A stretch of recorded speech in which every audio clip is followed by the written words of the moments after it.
Chaudhary sir, can we begin, sir? Yes, sir. Okay. Good afternoon and good morning to all of you. And I once again, Dr. S.S. Asani, welcoming you all on behalf of my NTVS College of Law, Nandurbar, to yet another event, and that is the professional training program organized on UGC norms on CAS. Today, for this program, we have very renowned academician from the Mumbai circle, that is Dr. Pushpat Jain, who is working as an associate professor and head of Department of Commerce at CIDEM College, Mumbai. To interest of all of us of faculties, the CAS matters are really important as far as our academic career is concerned. We being a faculty are not always sure what kind of regulations are we supposed to follow when we enter into this academic career. As I said, we are not sure, and while making the registrations for this program, this time I put one clause in the registration form that what kind of questions you are supposed to or you think you should ask during the session. And to Pushpat Jain sir, I will let you know what kind of queries we have got from the participants for you to get them the solution regarding their CAS problems and all the promotion related matters. UGC keeps revising its promotion criteria, and the major revision was made in the year 2018. The 2018 regulations are still in the applicability now, and we are all supposed to follow this 2018 regulation. Yes, 2021 is going to also witness, especially the month of July, next month is going to witness a huge change as far as the appointment of the assistant professors and all other faculties at university levels are considered, because the 2018 regulation gave 3 years time span for all the faculty members to get themselves PhD awarded for getting recruited at university levels. With the various discriminations in the 2018 regulations, like for example, a teaching faculty is supposed to compulsorily complete PhD for being an associate professor, but the librarians working in colleges are not supposed to. So these kind of discriminatory provisions are also there. So I have already discussed with the honorable resource speaker for this session to highlight all such issues where we can not only make the discussions, but we can make suggestions to the government. We can challenge some of the provisions which are discriminatory. So with this, I would like to once again welcome you all for this much more important topic to be discussed today, that is career advancement scheme and the promotion related matters under this 2018 regulation. But before we move ahead, let me invite Principal of our NTVS College of Law, Nandurbar, Dr. Andy Chaudhary sir, to address the audience. Thank you, Dr. Asani. Am I audible? Yes, sir. Honorable Professor Jain sir, resource person of today's webinar, all the respected faculties who joined this webinar today, I welcome you all today on this online professional development training program on UGC norms and revised guidelines for promotion under career advancement scheme. Friends, we know that in higher education, University Grant Commission is the apex body which controls the higher education. It also laid down various rules and regulations regarding the eligibility for being appointed as a professor, associate professor, assistant professor, librarian, physical directors. It also laid down guidelines regarding the promotions under CAS. As rightly pointed out by Dr. Hassani, that in 2021 July, we will be facing the issue of requirement of PhD for promotion as an associate professor as well as at recruitment level in universities. Though UGC laid down various regulations, but practical applicability, when we apply them practically, we face various issues. recently we face a issue that if suppose an associate professor is appointed as a principal, and if suppose he's appointed on term post of 5 years principal term post, and meanwhile if he becomes eligible for becoming a professor, if he gets the certificate that he obtains all the criteria which are there laid down in the UGC guidelines, but as far as our government nominee is concerned in Maharashtra, they denied that. This is that a principal means a person who is associate professor, and now if he is working as a principal, he cannot be promoted as a professor. So until and unless he finishes his term of principal, then only he can be considered for CAS promotion. So the question is whether a principal can be considered under CAS. But the interpretation which was done by them is principal is the highest post, so he cannot be again promoted, though he is associate professor. So these are the technical difficulties which we face during CAS.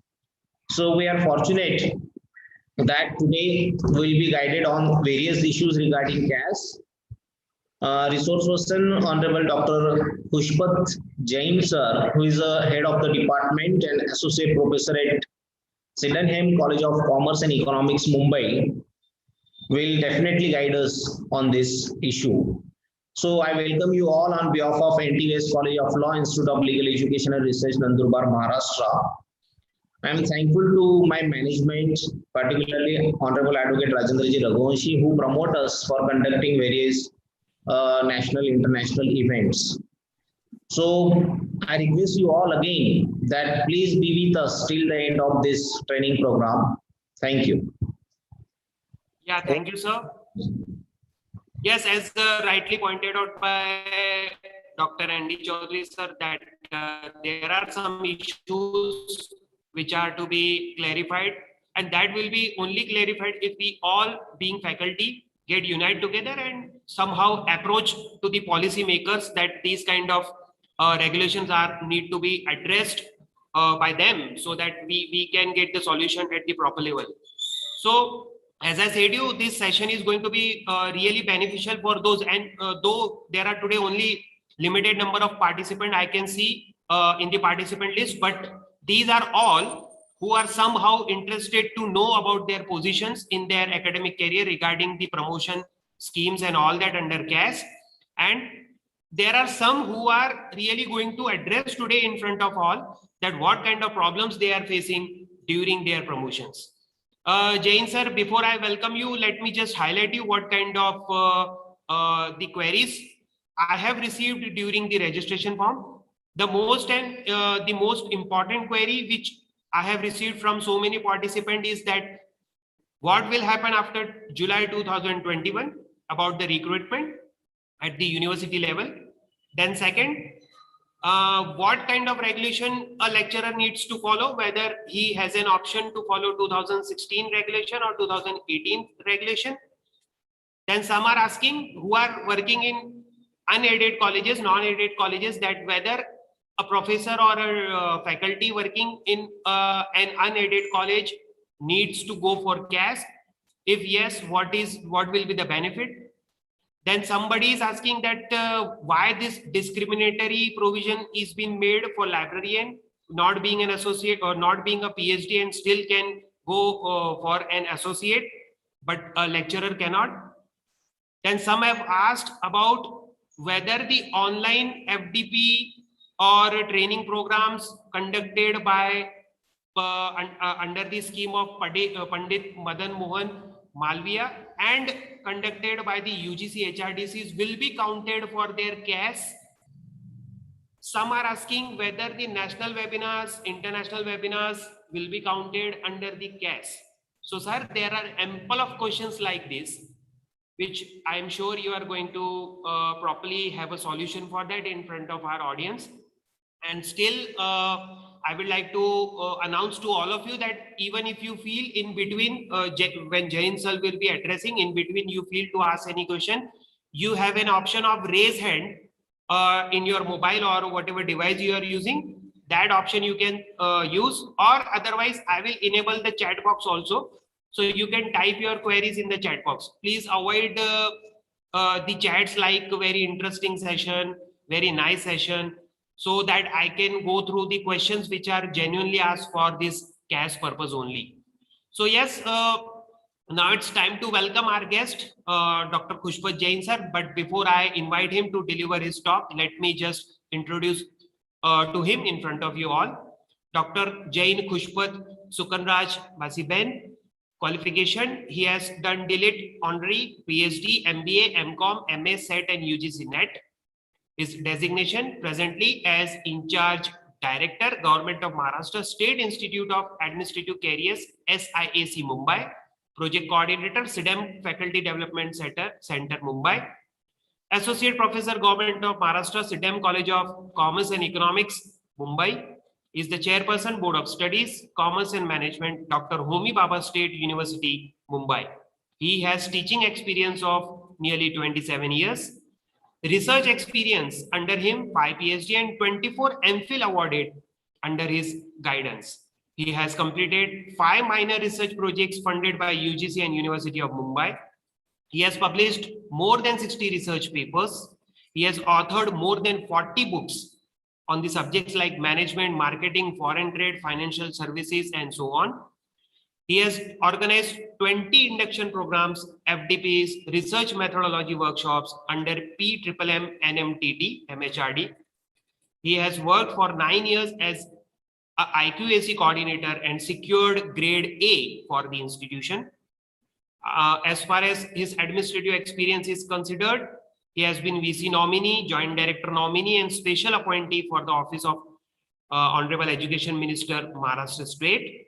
He has been awarded with the Dr. Baba Saheb Adarsh Shikshak Puraskar by Shri Ramdas Athawaleji, the then Honorable Cabinet Minister. He has been invited at more than 30 workshops on CAS, speaker and chairperson for technical sessions at national and international conferences, training program of UGC HRDC.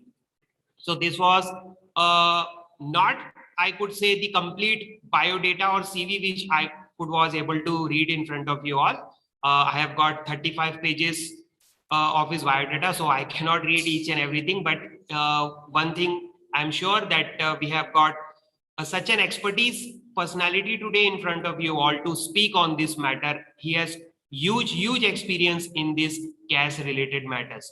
So yes, Jain sir, with this, I would like to invite you on behalf of my institute and behalf of all the participants to please address the audience. So please. Thank you, Asani sir. Could you please give me access to share screen option, sir? Yes, sure. So now you can, please. Yeah.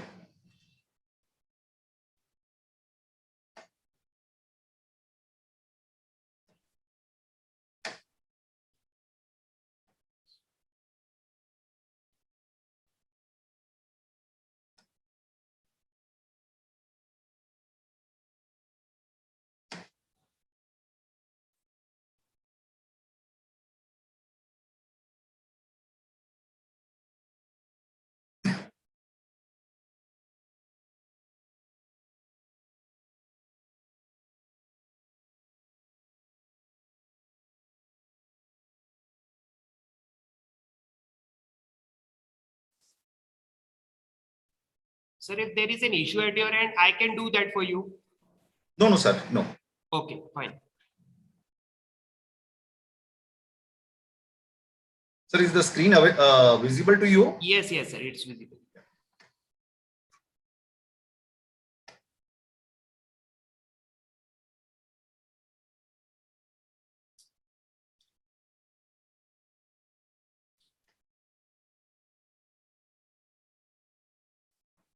Yeah, good morning, one and all.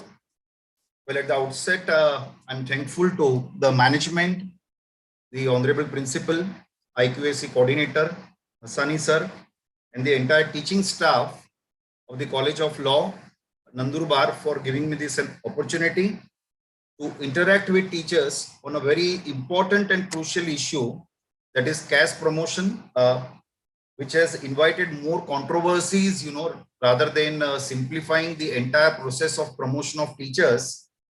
And when initially this system was introduced in 2010, the whole objective of the government behind introducing this particular system was to bring about qualitative improvement in teaching learning process in the institutions working under higher education system in the country. Before I begin with my presentation in detail, I would like to point out at certain things which were, dealt with by honorable speakers in the introduction. The term discriminatory approach, was used. I differ on this. I had been with the government organization for almost 27 years. And sir, when the government works on any particular policy, the whole objective of the government is to bring about improvement in the system and to look at the welfare of maximum number of people, because it becomes really very difficult to accommodate everybody in any policy document. But whenever any policy is drafted by the government, the objective is not to defeat, the interest of any particular segment of the society.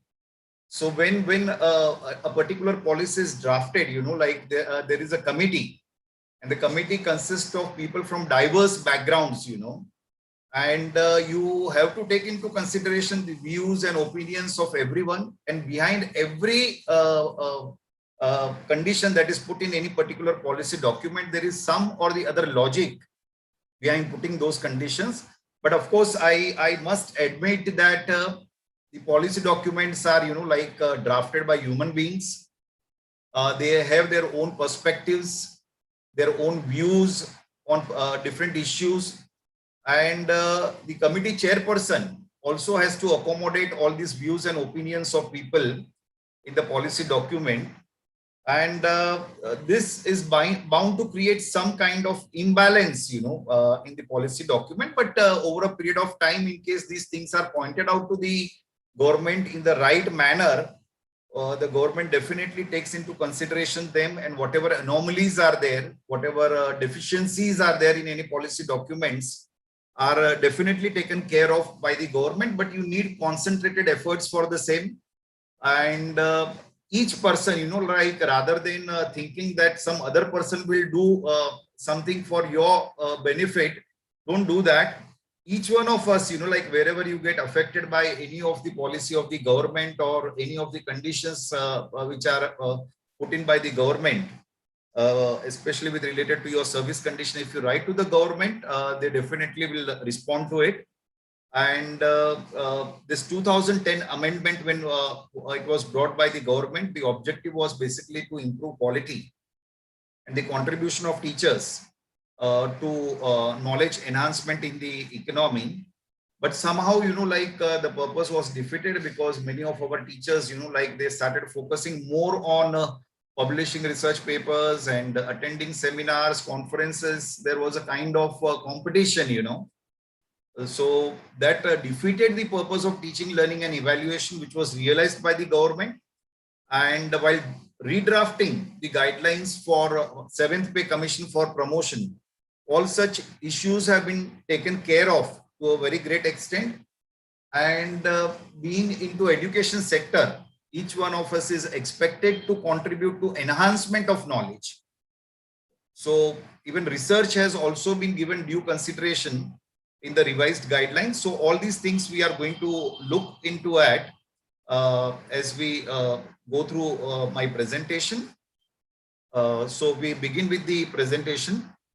I had told Hassani sir that I would be taking around 2 to 3 hours to complete this presentation. But yesterday, when I was working on this entire draft of my presentation, I realized that the transition period of 3 years, which was given to teachers, is likely to end on 30th of June 2021. Hardly 20 days are left over now. So it is not advisable to cover 2010 circular, then the amendments with respect to the same. So I would be more focusing on the UGC notification of 2018 and the subsequent developments which have taken place post that. So those areas would be focused on, and thereafter we can move on to question answer. Of course, each one of you must be having number of questions with respect to CAS. So all those questions would be taken one by one, and that is how we are going to proceed. Let us start with the presentation. Yes. Now let us come on to the concept of direct recruitment, which is really very important for all of us. And there are many people who are not aware of these provisions. What is the concept of direct recruitment? Direct recruitment is a process by which any teacher is appointed into educational institutions. When I say educational institution, it covers both types of institutions, colleges and universities. Okay, so these are the two institutions where you can get service on the teaching post through the process of direct recruitment. If you look at the first column, in college, there is post of assistant professor only. Okay, many of us become associate professor, professor by the virtue of our seniority. But in colleges, in affiliated colleges, there is no post of associate professor or professor. One of the mistakes which many of us make while filling up our SSR for NAC accreditation, we write, like some of the post as associate professor's post, some of the post as professor's post in affiliated college. No, there is no such post in colleges. We only have a post of assistant professor in all affiliated institutions. Okay, so the person who joins a college as an assistant professor continues to be working on the post of assistant professor only throughout his career. No matter what is your experience, to what post you are promoted, okay, you are continue to be called an assistant professor, a person working on the post of assistant professor only. Only thing is that by virtue of your seniority, you are promoted to associate professor or professor's post. So there is no provision of direct recruitment in colleges on the post of associate professor and professor. Okay, if you look at university, we have got 4 different types of posts there. We have a post of assistant professor. There is a post of associate professor, professor and senior professor also. So this is the basic difference between the staffing pattern of the colleges and universities. Now, why am I highlighting this? There are certain benefits of knowing this particular difference. Now, over here, one issue which is faced by many administrators in affiliated institutes, I would try to solve their problems. Many a times, as a government nominee, a question comes to us that some of our professors are associate professor. So should they be taking the benefit of reduced workload for the post of associate professor or professor? No. The answer is no. In all affiliated colleges, the workload of teacher continues to be 20 lectures or 16 hours per week. No matter the person is associate professor or professor, you do not get any exemption in your workload by the virtue of your promotion, because there is no post of associate professor and professor. Yeah, of course, if you are into administration, if you are associated with any extension activity, then you may be given an exemption of 2 hours in your workload. That is, your workload would be counted as 14 hours instead of 16 hours a week. Okay. Now let us understand the difference between our pay scales under 6th pay commission and 7th pay commission, or the nomenclatures by which our different promotion stages are known. Under 6th pay commission, we used to enter at stage 1 level with AGP 6000. Okay, after 6 years of service, or in case you are PhD at the entry level or MPhil at the entry level, you get your first promotion in 4 years and 5 years respectively. So your first promotion from stage 1 to 2 will happen after 4, 5 or 6 years of your service, and you would be promoted from AGP 6000 to 7000. Your next promotion would be due after 5 years. So stage 2 to 3 or AGP 7000 to 8000, you are promoted after a period of 5 years. From stage 3 to 4, 3 years, your AGP will change from 8,000 to 9,000, and your basic pay also will change over here. Okay, there would be a big jump into your basic pay over here. Then from stage 4 to 5, that is from associate professor to professor. In another 3 years, your AGP will change from 9,000 to 10,000. There is no promotion stage of senior professor at the college level. A college professor will get saturated at the designation of professor, while there is another designation of senior professor only in universities. Now, under 7th pay scale, we do not have AGP system. Your AGP has been merged with your basic pay now. Okay, there are no stages as such, although we may call them stage 1 to 2, 3, 4, 5. Okay, but there are no stages. These are known by academic levels now. So these levels you should be familiar with. When you enter your service, you are working at academic level 10. Okay, after your first promotion, which happens after 4, 5 or 6 years, 4 years in case you are PhD, 5 years in case you are MPhil, 6 years in case you do not have either PhD or MPhil. Okay, so in that case, you would be promoted after 4, 5 and 6 years to academic level 11. After another 5 years, you are promoted to academic level 12. In 3 years to academic level 13A. In another 3 years to academic level 14. A college teacher will get saturated over here. Now, there is one note at the bottom, a designated teacher. By virtue of your promotion, you are designated associate professor. You are not associate professor, as I told you earlier also. Okay, if you are promoted to the post of professor, you are a designated professor. And a designated professor will always be junior to a directly recruited teacher in the same cadre. For example, suppose I am associated with any particular university. And by virtue of my promotion, I became professor over there. Okay, I'll be becoming professor after putting in 17 years of my service. Okay, initially 6 years for first promotion, then 5 years, then 3 years and 3 years. So altogether, I take 17 years to become a professor in university. But through direct recruitment, a person who has completed 10 years of his service can become a professor. So if you have worked in university for 17 years, and you have become professor, still the person who has been directly recruited to the post of professor would be senior to you, because you are working on the post of assistant professor. So this differentiation is must for every teacher to know, because many a times, like we feel that, oh, we are associate professor, we are professor, we are not. Okay.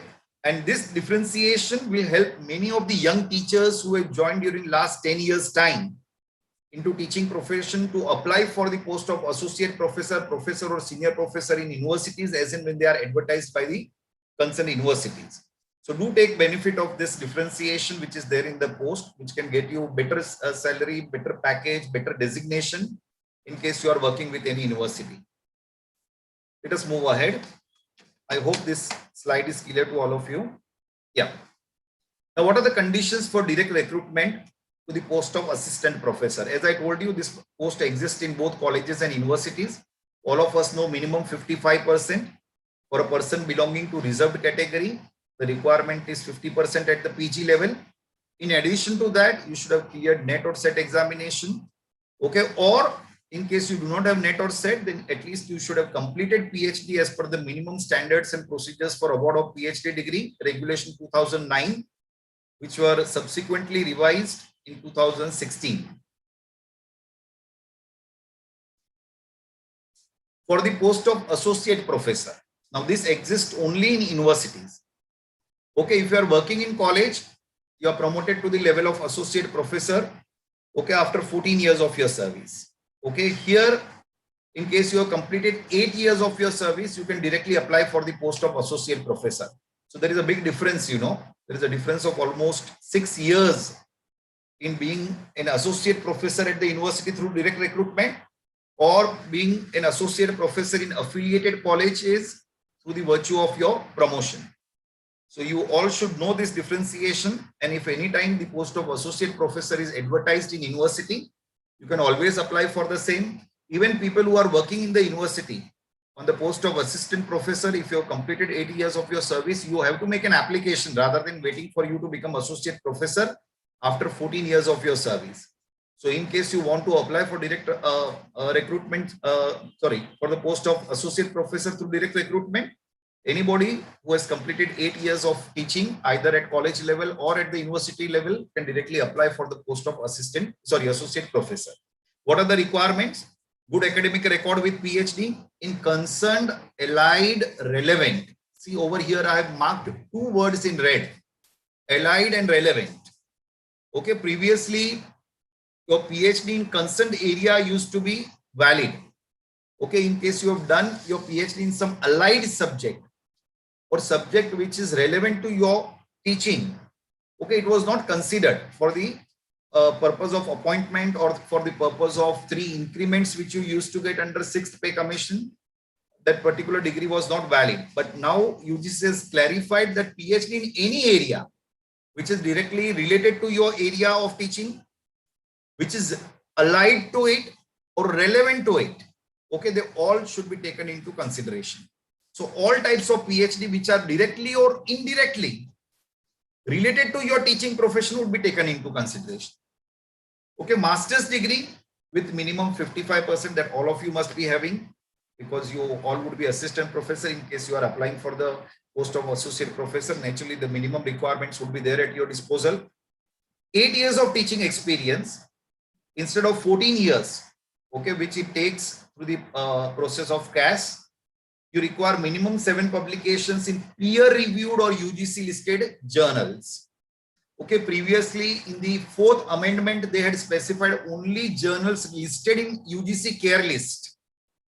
But later they realized that UGC care list is not exhaustive document. It cannot include all types of journals into its fold. So in the circular of 2018, they said 2 types of journals. One is UGC care listed, or any peer reviewed journal will also do for your publications. So henceforth, as and when you publish your paper, you keep 2 things in mind.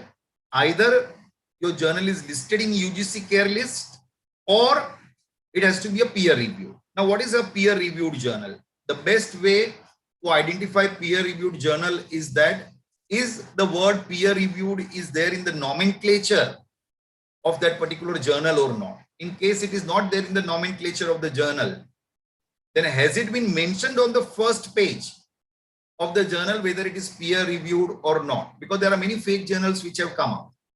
Okay, so at least the best way to ensure that the journal is peer reviewed, you check the nomenclature, okay, or on the front page of that journal whether it is mentioned that the journal is peer reviewed or not. In case it is mentioned, nobody can challenge it. And for direct recruitment, you would be requiring a research score of 75. How to calculate this score? I will let you know when we come on to the circular of 2000, notification of 2018. Okay. Conditions for direct recruitment to the post of professor. That is academic level 14. This is only, this post exists only in the universities. Eminent scholar with PhD in concerned allied relevant discipline, high quality research, 10 years of teaching experience. Okay. Through CAS, you require 17 years. Many a times it goes beyond 17 years, you know, because that entire process of applying for the post of associate professor, holding interview, getting the scale of associate. Then after 3 years, when you apply, your interview may take place after a year or so. So the whole journey, which is actually of 17 years, may go up to around 18 or 20 years, you know. Rather, you can get direct benefit of the post of professor in university if you have completed 10 years of teaching. Minimum 10 publications and a research score of 120 is required, and plus you should be PhD guide. I request all the teachers to make an application for the recognition of PhD guides in their concerned universities. Now the guidelines have been simplified to a very great extent. There are 2 criteria in Mumbai University. I think so they should be uniform to all other universities across the state. Number 1, you should be a PG recognized teacher. You shouldn't be only teaching at the PG level, but you should be on paper recognized as PG teacher by the concerned university. That recognition is very important. Many a times it so happens we are teaching at the PG level, we assume that we are PG teachers. No, you are not. Okay, it has to be supported by documentary evidences issued by the concerned university. Now, who can apply for PG recognition? In some universities, it is 3 years of teaching. In some universities, it is 5 years of teaching. If you have taught for 3 years at UG level or 5 years, you check the consent document of your respective university and find out what are the guidelines. You are eligible to make an application for the recognition of PG teacher. So that is the first criteria. So everyone who has completed 3 years or 5 years of teaching as per the guidelines of their concerned university, you make an application for PG recognition. Once you get PG recognition, after 2 years of it, okay, after 2 years of your PG recognition, you can apply for the post of research guide in the concerned university. And you require only 5 publications. See, the whole process is very simple. Of course, you need to be a PhD. You need to have PhD degree. Otherwise, you cannot become a guide. So PhD degree is the first requirement. Number 2, you should be PG recognized teachers. I told you for PG recognition, you need 3 to 5 years of experience at UG level.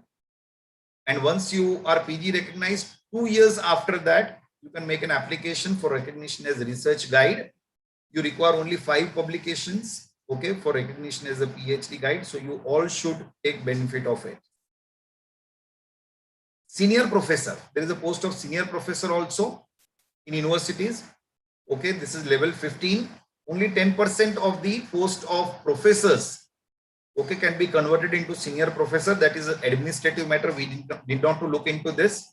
But in case the post of senior professor is advertised by the university, then what are the requirements? You require high quality research work and publications, 10 years of teaching experience as professor.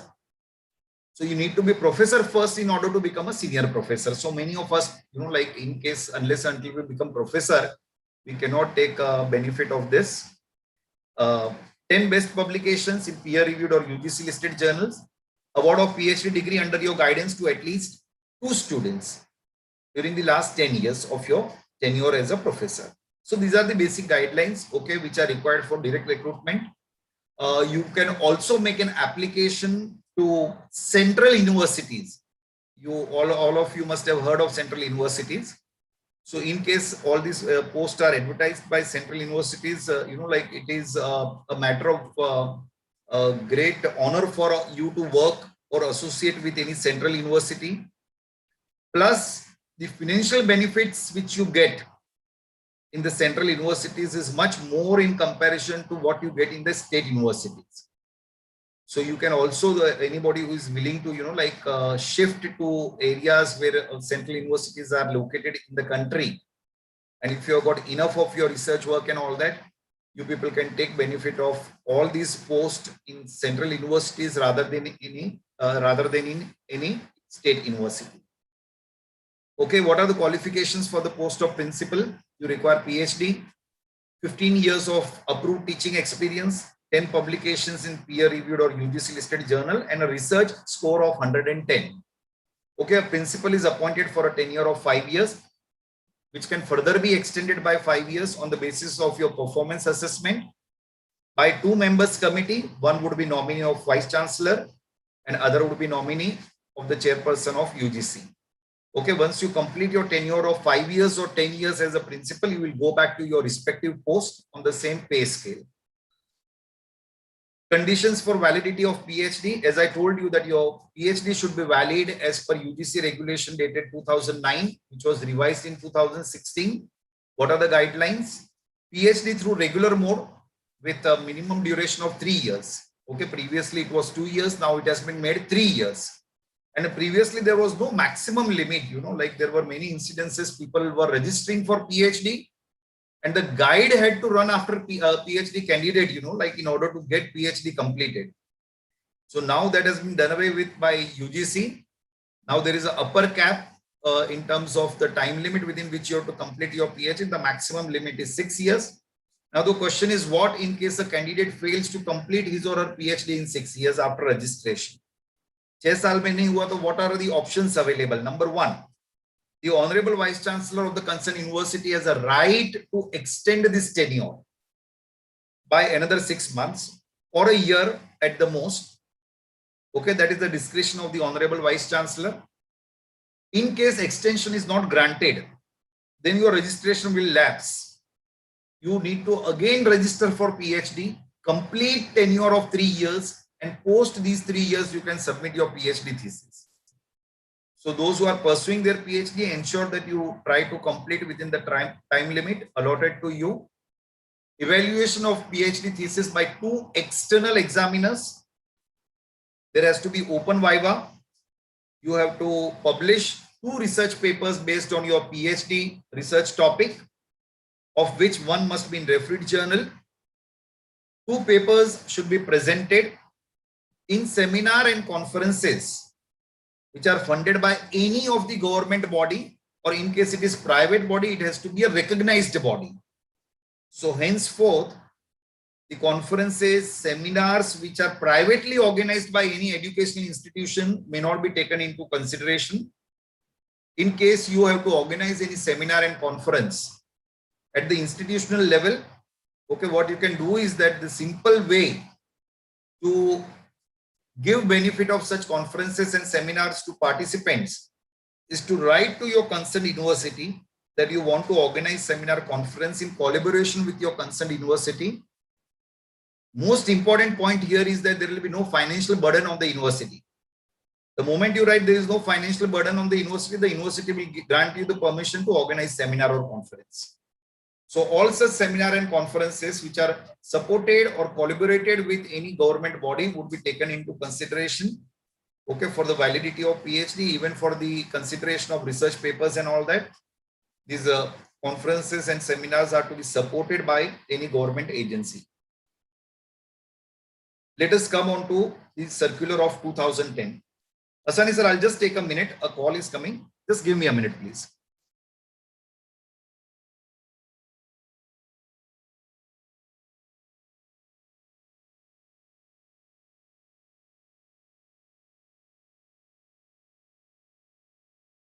Yes, sir.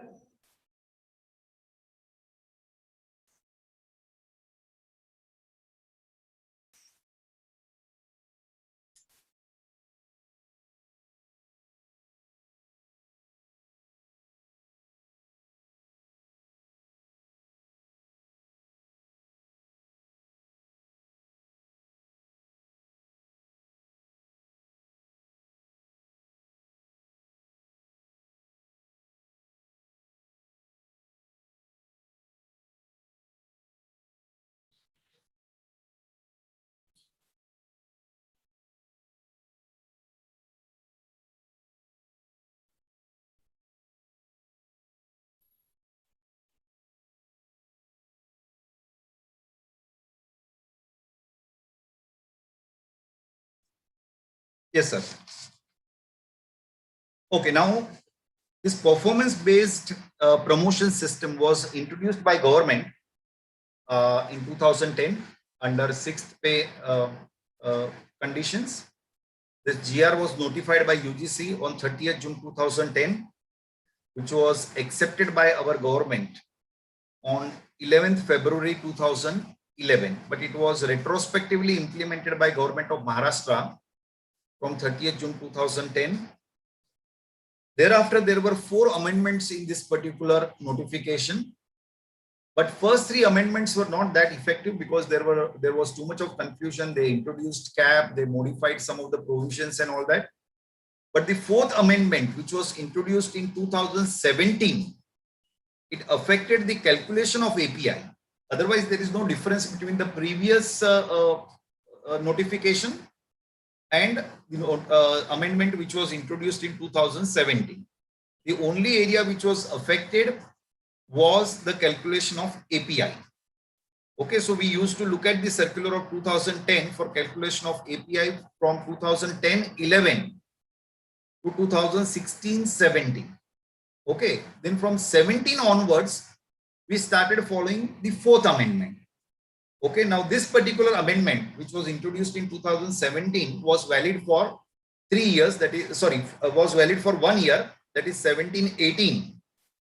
Then in 2018, on 18th July 2018, UGC came out with a revised circular which replaced the provisions of the notification of 2010. The circular which was notified by UGC on 18th July 2018 is what we have to study in detail. This was accepted by our government on 8th March 2019. So what we are to look at for our promotion henceforth is the circular of 2018. So the circular of 30th June 2010 is not valid for us now. So I'm not taking it, but then it is there in my presentation in case you want to go through the provisions of this particular notification, you can. I'm not covering this because this has become irrelevant now. Then there is a circular of 2017-18 also, which is not relevant now. We straightway come on to the circular of 18th July 2018, which would be implemented from 1st July 2021. Okay, the circular of 18th July 2018 was valid for until is going to be valid until 30th June 2021 because the government had given us a transition period of 3 years this time to adapt from old system to new system. Okay, so circular of 2010, then 2017 were valid for all these years. Okay, they are still going to be valid for another 10-15 days. And after that, from 1st July 2021, this new circular is going to be applicable to us. Since there are hardly any days left over, I'm not covering those previous part because they are going to be useless now. We have to focus our attention on the circular of 18th July 2018. Now, this was accepted by our government, that is state of Maharashtra, on 8th March 2019, retrospectively from 18th July 2018. Okay, so there is no change in the stand of government of Maharashtra as far as the circular of 8th March 2019 is concerned. Okay, both of them are one and the same. But subsequent to 8th March 2019, on 10th May 2019, government of Maharashtra introduced some amendments in the circular of UGC of 2018, which many of which goes against the interest of teachers. So we would be covering those conditions also, which have been introduced in the circular of 10th May 2019. And how are they going to affect us? And what are the ways in which we can, like put forth to the government about these amendments as to how they are against the interest of the teachers, and what are the means and methods which are available to us in order to get it rectified. Let us start with circular of 2018. The date of implementation shall be the date of notification. So all the provisions of this particular notification would be implemented from 18th July 2018 onwards. Okay. As I told you, this circular gave us 3 years transition period. Okay, whether you are to be placed according to old guidelines, that is the guidelines of 2010 and 2017, or you want to be placed according to new guidelines, that is the guidelines of 18th July 2018. That option was given to us. Since most of us are unfamiliar with the new guidelines. Okay, whatever placements have taken place from 2018 to 2021, they all have been done according to old guidelines only. Okay, for all financial matters, the date of implementation is going to be 1st January 2016. That is the date of 7th Pay Commission. So if it is a financial matter, then this particular circular would be applicable to us from 1st January 2016. And if it is regarding API, your promotion, your appointment and all that, this circular is implemented from 18th July 2018. Transition from old to new CAS system. Now this is not applicable to us because that 3 years transition which was given to us is over now. But still I will just read it out. The new CAS system to be effective from the date of notification of these regulations, that is 2018. However, faculty members who have already qualified or are likely to qualify shortly have been given 3 years time period, that is up to 2020-21, which is over now, to exercise an option whether they are to be placed according to old guidelines or as per the new guidelines. Okay. All pending cases of CAS for college teachers are to be placed according to this particular table. Okay. So all pending cases of CAS from 2018 to 2021 that is until 30th June 2021.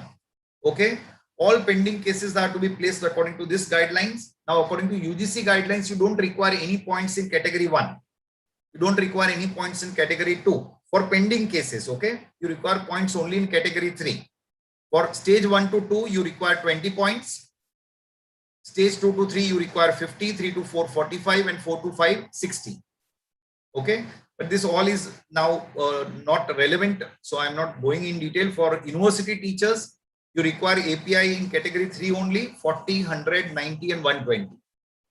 Okay, now let us come on to new guidelines. This table I already have covered previously. Okay, in colleges, for promotion under CAS, you have all types of designations. Okay, this is not direct recruitment. Okay, under promotion under CAS, you may be assistant professor. Okay, you may be associate professor. You may be professor also, but not through direct recruitment. In universities, we already have seen, we have all types of posts: assistant professor, associate professor, professor, and senior professor. As I told you, now all these posts would be known with academic level. At the entry level, you are at academic level 10. After 4, 5, 6 years, you are promoted to level 11. After 5 years, academic level 12. After 3 years, 13A. After another 3 years, 14. And after 10 years, okay, you would be at the level 15. Let us look at the pay scale. Under 6th pay, I told you there was a system of AGP, which has now been merged. Okay, the basic salary, I'm talking about basic salary, okay, of new entrant teacher at the academic level 10 would be 57,700. This is your basic salary, plus there would be DA, HRA, your traveling allowance and all that. Okay, if you look at the scale of associate professor, there is a big jump, you know, from 79,800 to it jumps to 1,31,400. If you look at the professor's basic payment, it is going to be 1,44,200, and senior professor 1,82,200. Now, if you look at all these pay scales from financial point of view, the major difference which most of us experience is at the level of associate professor. Otherwise, there is no big jump in your salary.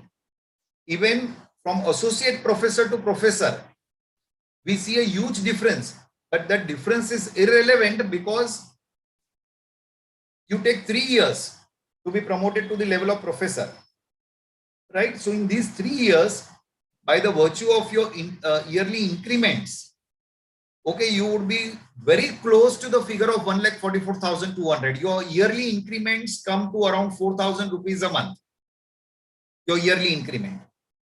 So if you get 4,000, 4,000, 4,000 for 3 years, your total increment would be 12,000.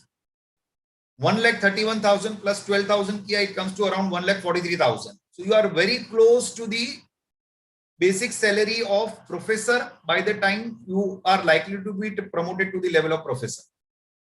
Similarly, we see a huge difference between the salary of a professor and senior professor. But it is irrelevant because by the time you complete your 10 years as professor, okay, your salary is bound to be very close to 182.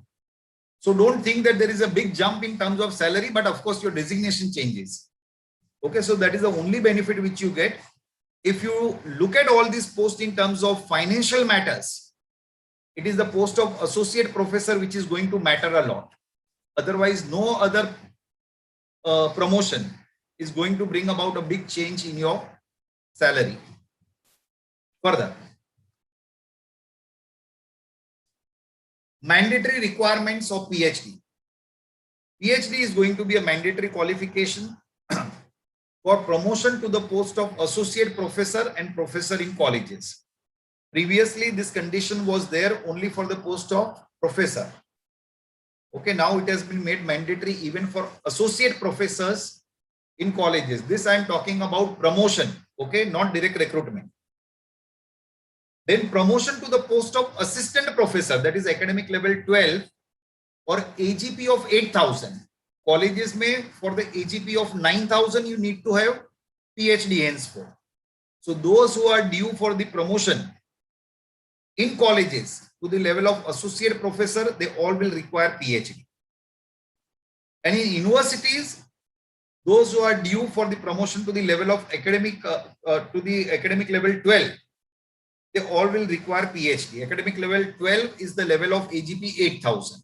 So one stage prior to the level of associate professor, okay, in case you are due for promotion in the universities, you will be requiring PhD. And for all direct recruitments, this is direct recruitment. For all new appointments henceforth in the universities, okay, you would be requiring PhD. So at college level, okay, you can enter without PhD at college level. But to become associate professor and professor, you will require PhD. In universities, in case you want to enter even to the post of assistant professor, henceforth, you need to have PhD, otherwise you cannot enter. Even PhDs from foreign universities have been given recognition, which were previously not recognized. So this is a new development in the circular of 2018. What is CAS now? Let us understand the meaning of it. I went through the circular of 2010, 2018. I did not find anywhere the definition of term CAS in both these documents. According to the UGC, CAS is the career advancement procedure adopted by the university as per the UGC notification. Over here, if you look at the term adopted by university is really very important, which many of us tend to ignore. The UGC guidelines are not binding on any of the university. See, they have given liberty to university to frame their own guidelines. The framework which has been specified by UGC is suggestive in nature. It gives you certain guidelines which you are expected to follow. Okay, but universities can develop their own system. But while developing your own system of promotion under CAS, you are to ensure that the basic objectives of CAS document of UGC are not defeated. For example, why this word adopted by university has been used by UGC? It is with the perspective that the universities across countries in different areas are not at the same level of development. Some of the universities are located in remote areas. Some of the universities are quite new. For example, Gondwana University. Some universities are in the Naxalite areas. Okay, some universities are in the areas which are affected by different types of violences and all that. Now, in such areas, it is really very difficult to get qualified people. Okay, it is very difficult to for teachers to develop themselves to get the benefit of CAS. So over there, the universities have been given some kind of liberty to give exemption in the provisions of UGC. But you cannot make the provisions of UGC to be more strict for teachers, okay, in order to get promotion, which our government has done, Maharashtra government has done. I don't know what was the objective behind the amendment of 10th May 2019, but of course they have been drafted in a very irrational manner, and there are means and ways of putting forth it to the government and convincing the government to take them back, because they are against the interest of teachers community as a whole. So as I told you, universities have been given liberty. You can give some exemptions in the provisions of the UGC, but you cannot make these provisions more strict for teachers to get their promotion. Now, as I told you, that CAS term has not been defined anywhere. It is just a procedure adopted by the university, but I have tried to define it. CAS means vertical movement in your designation and pay scale. Okay, as in when you are promoted to higher level through the procedure of CAS, okay, two things are going to change. Your designation will change from assistant to associate, associate to professor, professor to senior professor. Of course, your pay scale also will change simultaneously on the basis of 4 factors. That word triple is actually 4. Okay, first factor is number of years of service. 2 is your annual assessment report. 3 would be training courses, and 4 would be research score, which is applicable only to associate professor and professor in colleges and professor in universities. It is applicable only to professor in colleges and associate professor and professors in universities. Okay. For the post of professor in colleges, you would be requiring research score. Otherwise, there is no research score until your promotion to the cadre of associate professor in colleges. And in universities, okay, you require research score for the post of professor and associate professor both. So there are 4 criteria which we need to be familiar with for our promotion. One is number of years of service. Second is annual assessment report. Third is training courses. And for the post of professor in colleges, you require research score. For the post of associate professor and professor in universities, you require research score. Otherwise, you don't require any research score. Let us come on to first criteria, number of years of service. This I already have discussed with you. Okay, at the entry level, that is academic level 10, you are assistant professor. After 6 years of your service, you are promoted to assistant professor in academic level 11. If you are PhD at the entry level, you will get your first promotion in 4 years. If you have got MPhil at the entry level, you will get your first promotion in 5 years. Okay, what in case you complete your PhD in service? For example, you have joined as non-PhD candidate in teaching profession and you completed your PhD after 3 years.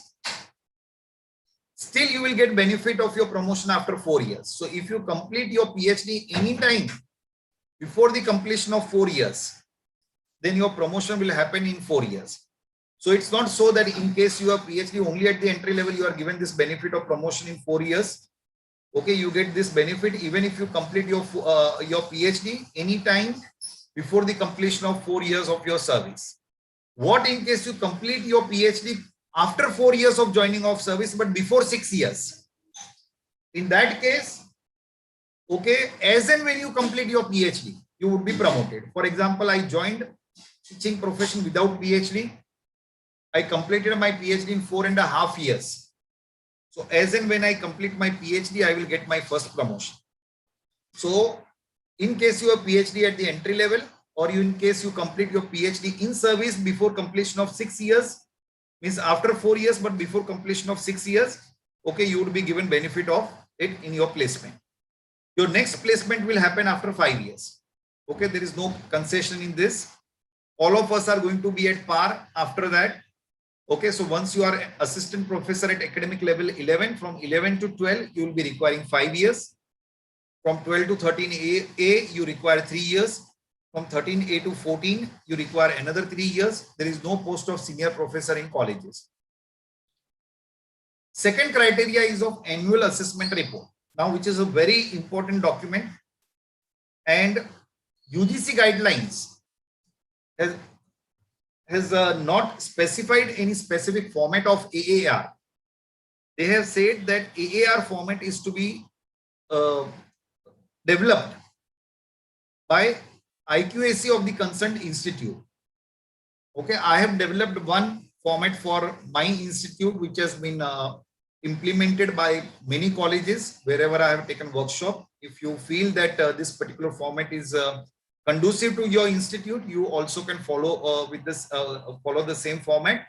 I'll be sharing that format post my presentation. Now, what is AAR? Now, as I told you that when government introduced the system of promotion through under your on the basis of your performance in 2010, the whole objective was to improve the quality of teaching, learning, evaluation, and research in educational institutions. But the objectives of UGC were defeated because teachers started focusing more on research activities. There was a kind of competition between teachers to, like write more papers, publish more papers, hold more conferences, seminars, workshops, and all that. And the basic work of teacher, that is teaching, learning, evaluation, was defeated, was affected to a very great extent. And therefore, in this revised guidelines of 2018, the government has shifted focus from research to teaching, learning, and evaluation. Your annual assessment report consists of only 2 areas. One is teaching, and second one is your co-curricular and extracurricular activities, which are the mandatory duties of any teacher. Okay, if you have conducted more than 80% of your classes which you are expected to conduct, you get good remark. How to calculate your lectures? total number of lectures engaged by you divided by number of lectures which you are expected to engage multiplied by 100. Okay, all leave periods you are exempted with. Suppose you are on medical leave or maternity leave or any kind of granted leave. Okay, your total number of lectures will go down by that particular period. So if you have crossed 80% of your lectures, okay, you get good remarks. 70 to 80% of your lectures, if you have conducted satisfactory. If it is less than 70%, it should be unsatisfactory. Involvement in college activities. If you are involved in 3 or more activities, you get good remark. 1 or 2 activities, you get satisfactory. If you are not involved in any extracurricular, co-curricular activities, you get unsatisfactory remark. Now, what are these activities? The list is attached. There are altogether 7 types of activities which you are expected to contribute. Out of these 7, if you contribute to 3 or more, you get good remark. 1 or 2, you get satisfactory. If you have not contributed at all, you get unsatisfactory. Let us look at the list. Okay, number 1, administrative responsibilities. Number 2, examination evaluation related duties. Number 3, all types of co-curricular, extracurricular activities. Number 4, organizing seminar, conferences, workshops. Number 5, guiding PhD students. Number 6, minor or major research project. And number 7, at least one single or joint publication in peer-reviewed or UGC listed journals. Now, sometimes we feel that, like it is really very easy to contribute into 3 or more areas. It is not so. If you look at the list of these 7 activities, number 1, not all of us can have administrative responsibility, Not all of us can be head, can be chairperson, dean, director, coordinator, warden, etc. So one area is gone. Look at the 4th point, organizing seminar, workshop, conferences. If you are not organized any, this second activity is gone. And as I told you that the seminar, conferences, workshops, try to organize in collaboration with your university without any financial burden on the university. They will get due weightage. Number 5, if you are not PhD guide, your 5th option is gone. And if you have not conducted any minor or major research project, your 6th option is gone. So 4 areas are gone. You have only 3 options available with you to contribute. 1 is examination evaluation. Number 2, co-curricular, extracurricular activities. And number 7, that is 1 publication. UGC has very clearly specified that we need to have only 1 publication in a year. The whole objective is that whatever paper you write, it should have quality. So entire 1 year has been given to you to draft 1 paper. You don't require more papers than that. So even if you have published 1 paper henceforth, it is going to be sufficient for all of us. How will your overall grading be counted? As I told you, that there are 2 areas only, teaching activities and other activities. If you get good in both, when do you get good in teaching? If you have conducted more than 80% of your lectures. Other activities, 3 or more activities. If you are good in both, you get good remark. If you are good at teaching, satisfactory at other activities, that is in case you have contributed between 1 or 2 activities, you get satisfactory in other activities. Still your overall grade would be good. But if it is other way around, if you are satisfactory at teaching and good at other activities, your overall grade will go down to satisfactory. So the whole emphasis of UGC is on teaching now, that you have to teach your students, which is the basic duty of any teacher. If you are satisfactory at both, your overall grade would be satisfactory. If you are unsatisfactory at either of the 2, you get unsatisfactory remark. All permitted leave periods are to be exempted from the assessment. This assessment is to be done by head of your institute, and IQAC has to prepare a report of AAR and to maintain record of each teacher on annual basis. These records are to be maintained every year.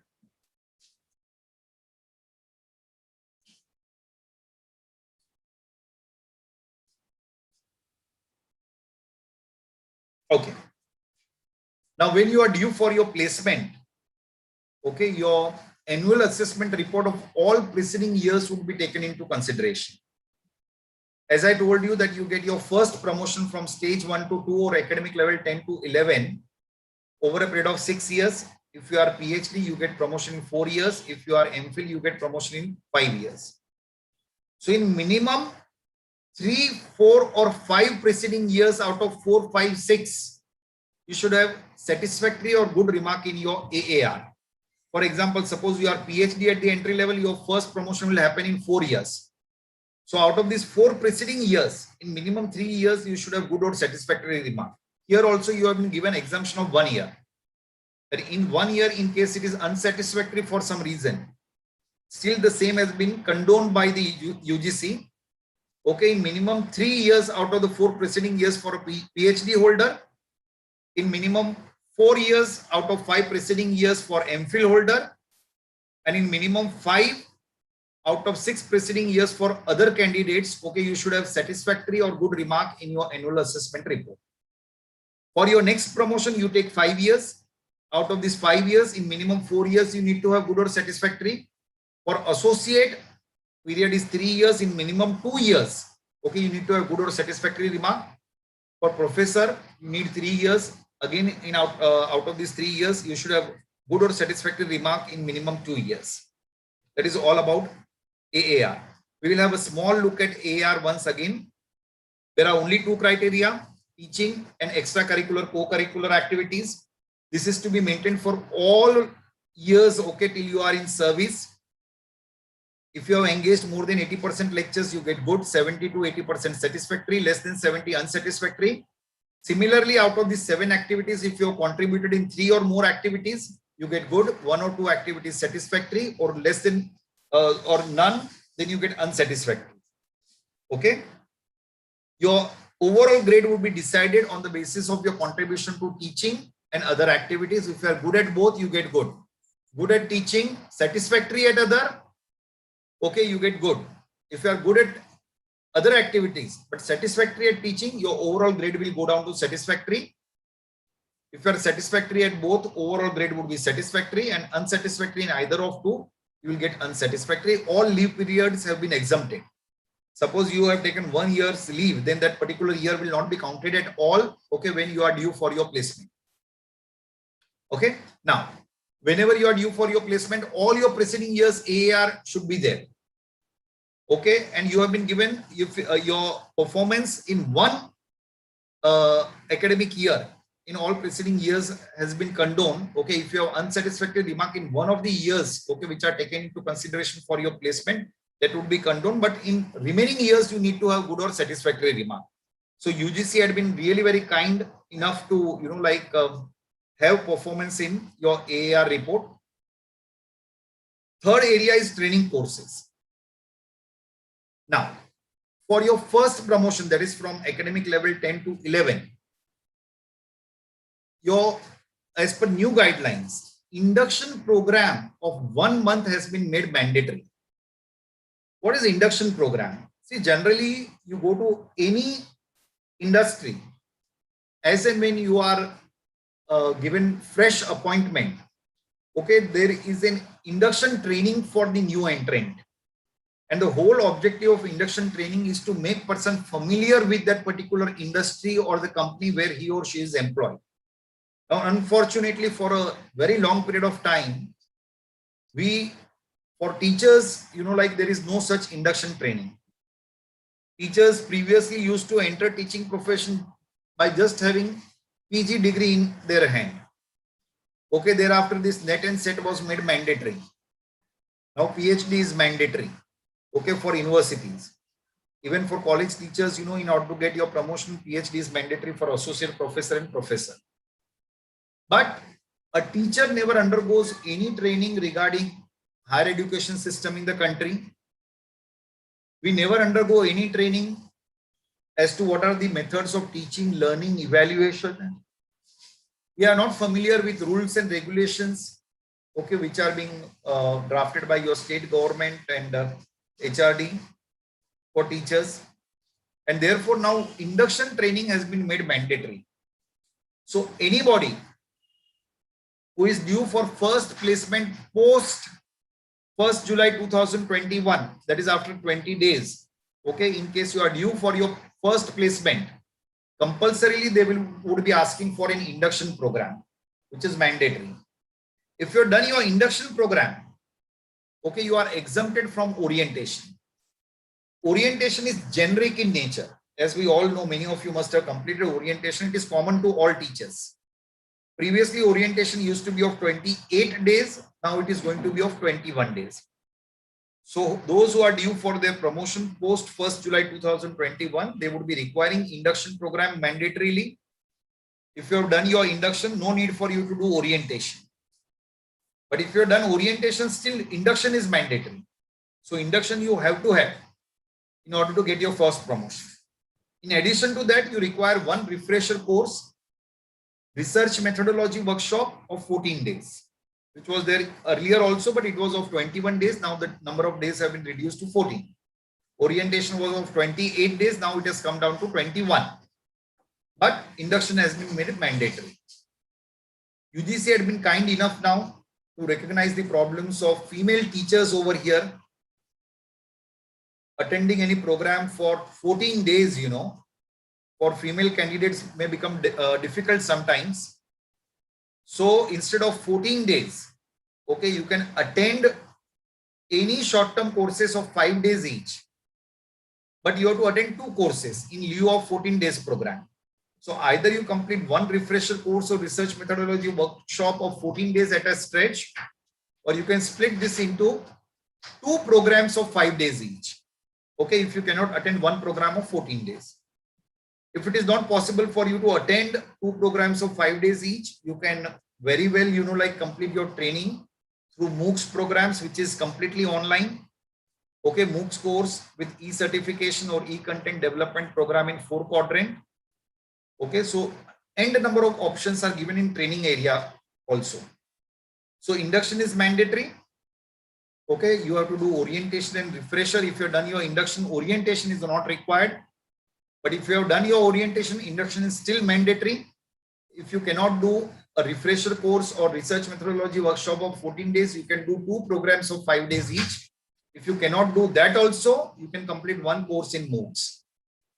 For your next promotion, that is from academic level 11 to 12 or AGP 7,000 to 8,000 under old system. Okay, we used to have only 1 refresher. Now you have got 2 refreshers, but of 10 days each.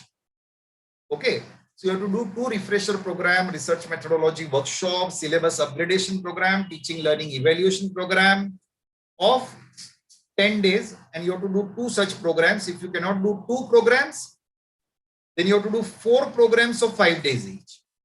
Okay, either do 2 programs of 10 days or 4 programs of 5 days each, or you can complete 1 MOOCs course in relevant subject. Okay, it should be in your subject only with e-certification with minimum 10 modules in at least 1 quadrant. Okay, there are specific guidelines for MOOC courses, e-content courses. These guidelines I will be sharing with you.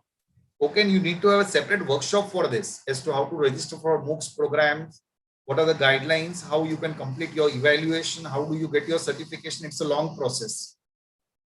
Okay, but you have ample of time at your disposal, because you get 5 years time to complete this program. So you can very well complete this program by sitting at home. And for your next promotion, that is for associate, you require only 1 FDP of 10 days or refresher course or research methodology. There are so many options. Any 1 program you can do of 10 days. If you cannot do 1 program of 10 days, 2 programs of 5 days. If you cannot do that, then 1 program in MOOCs you have to complete. And for professor, you don't require any qualifications, any training course. Okay, for professor grade, no training is required. So in training category, this is the chart which will explain you what all training do you require. First, for your first promotion, induction is mandatory. Okay, 1 orientation, 1 refresher. If you have done your induction, no need of orientation. Okay, for your next promotion, you require 2 programs of 10 days. And your third promotion, that is for associate professor, you require 1 refresher course of 10 days. Okay, let us have a look at guidelines for training courses. Only those training courses which are conducted by HRDC operating under academic staff colleges or recognized centers under Pandit Madan Mohan Malviya National Mission for Teachers and Teaching are valid. So any training program which is organized by college or university or any private body will not be taken into consideration. Induction program of 1 month duration is mandatory for all teachers appointed post 18th July 2018. However, as per the new guidelines, any teacher who is due post 1st July 2021 for the first promotion, induction is going to be mandatory because they will ask for it, whether your appointment is after 18th July or not. Orientation courses are generic in nature. They would be of 21 days. Those who complete induction program, okay, for them orientation is not required. Refresher courses are domain specific. If you do any refresher course, you have to do it in your specific area of teaching only. But if it is a research methodology course, teaching, learning, evaluation, workshop, they can be generic. So if you do RC, refresher course, you do it in your specific area only. A person of commerce cannot go and sit in refresher course of botany or zoology. Okay, and should be of 14 days for promotion from academic level 10 to 11. Other programs can be generic in nature. All training courses for promotion from academic level 11 to 12, 12 to 13A are generic in nature and are of 10 days or 5 days each. For your further promotion, that is from academic level 11 to 12, 12 to 13A, all programs are generic except your RC. RC is always domain specific. Okay, you have to do it in your specific area only. All training courses must be completed during your assessment period only. If you do not complete it within your assessment period, then as and when you complete your training course, okay, you would be promoted. So ensure that all the training courses you complete in your assessment period only. If your training course is delayed, your promotion would be delayed by that particular tenure.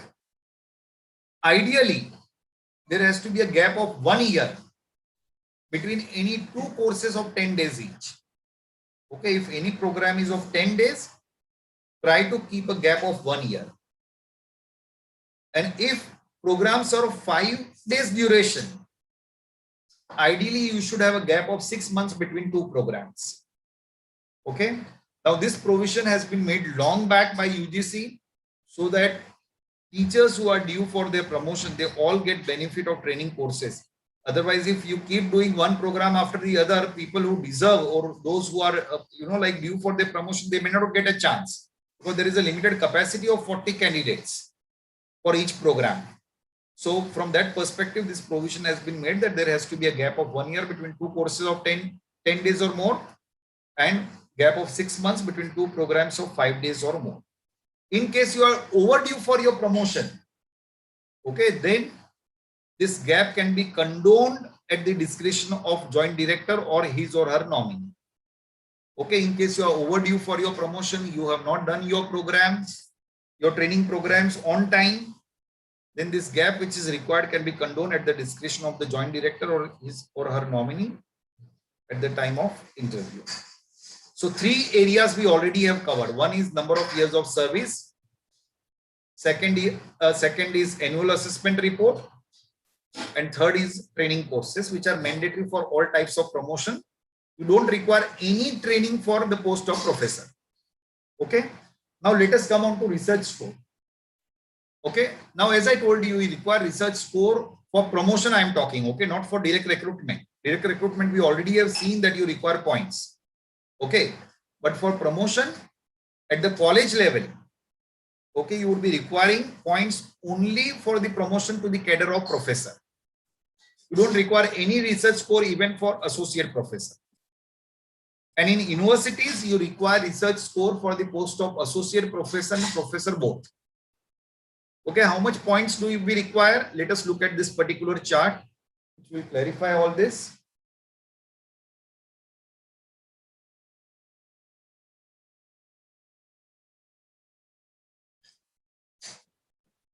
For your first promotion at college level, that is from academic level 10 to 11, you don't require PhD.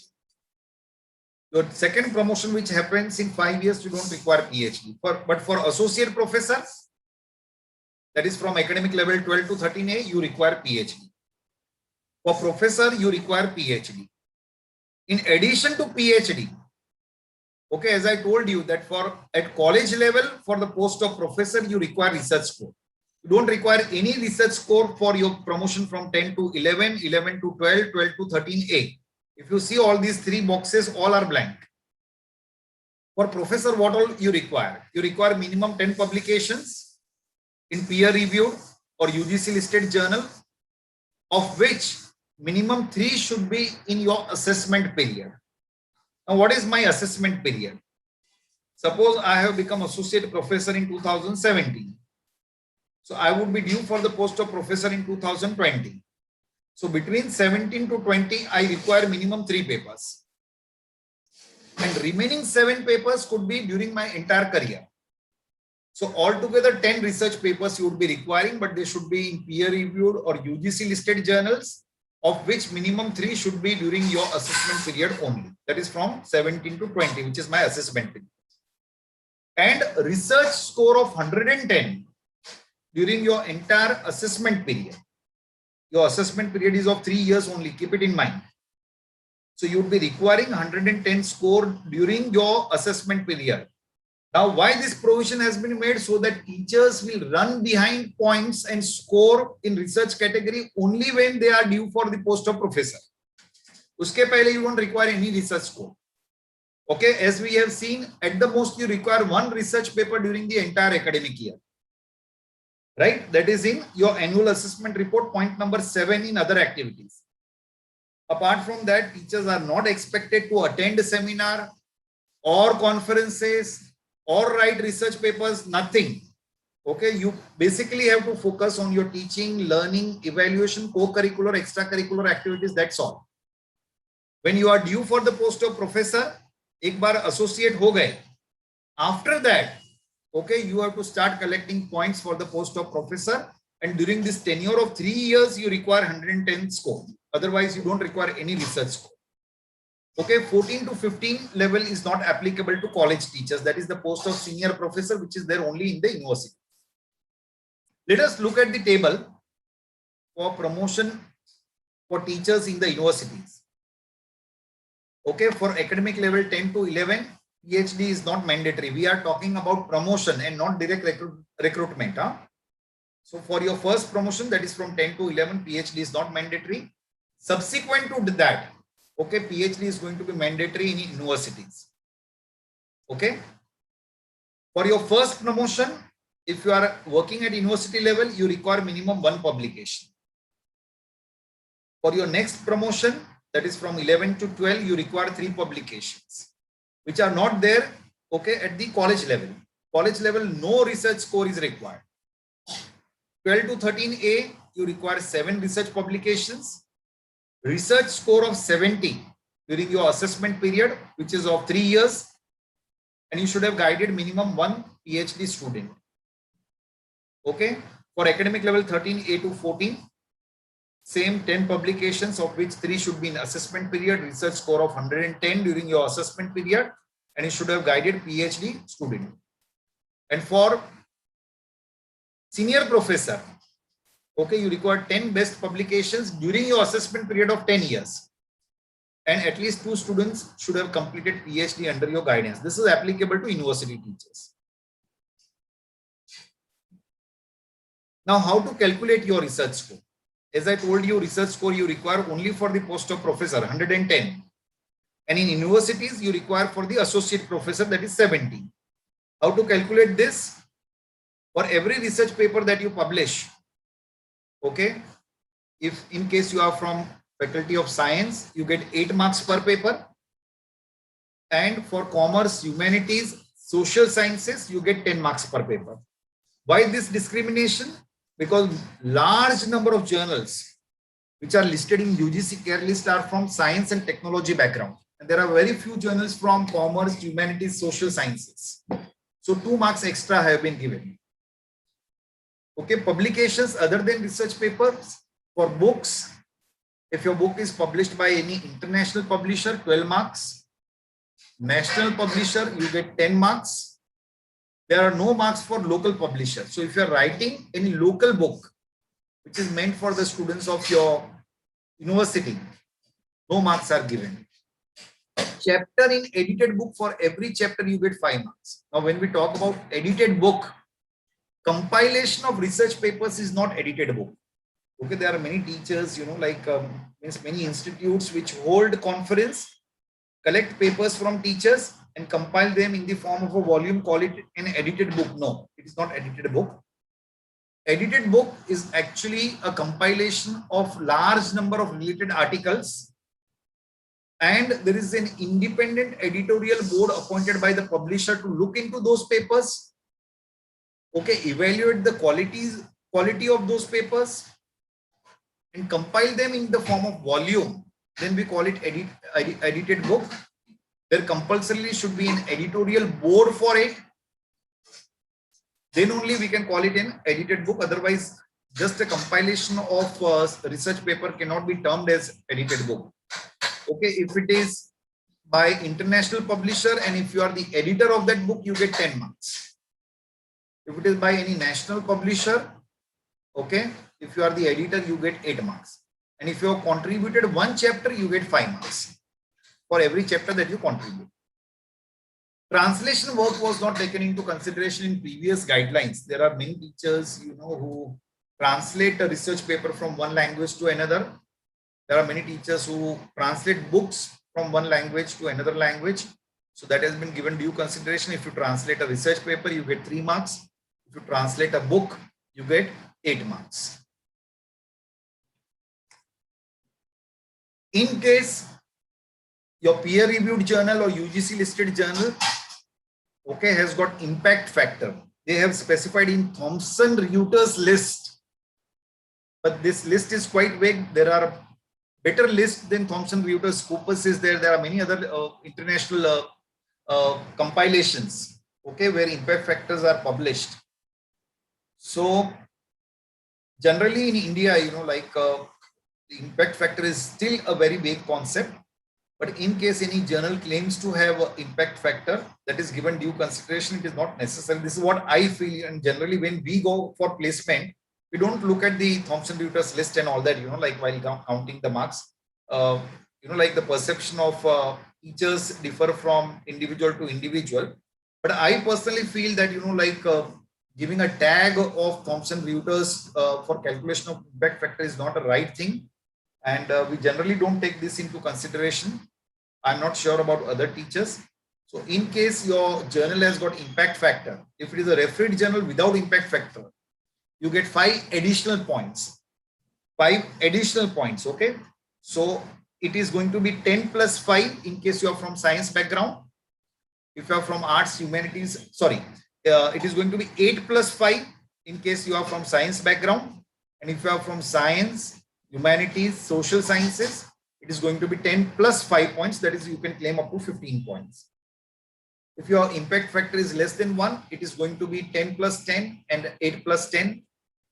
Okay, so your points are going to be augmented by this particular list. If there are 2 authors, okay, both of them, if the first author is main author, second author is corresponding author, both of you can claim 70% of the marks.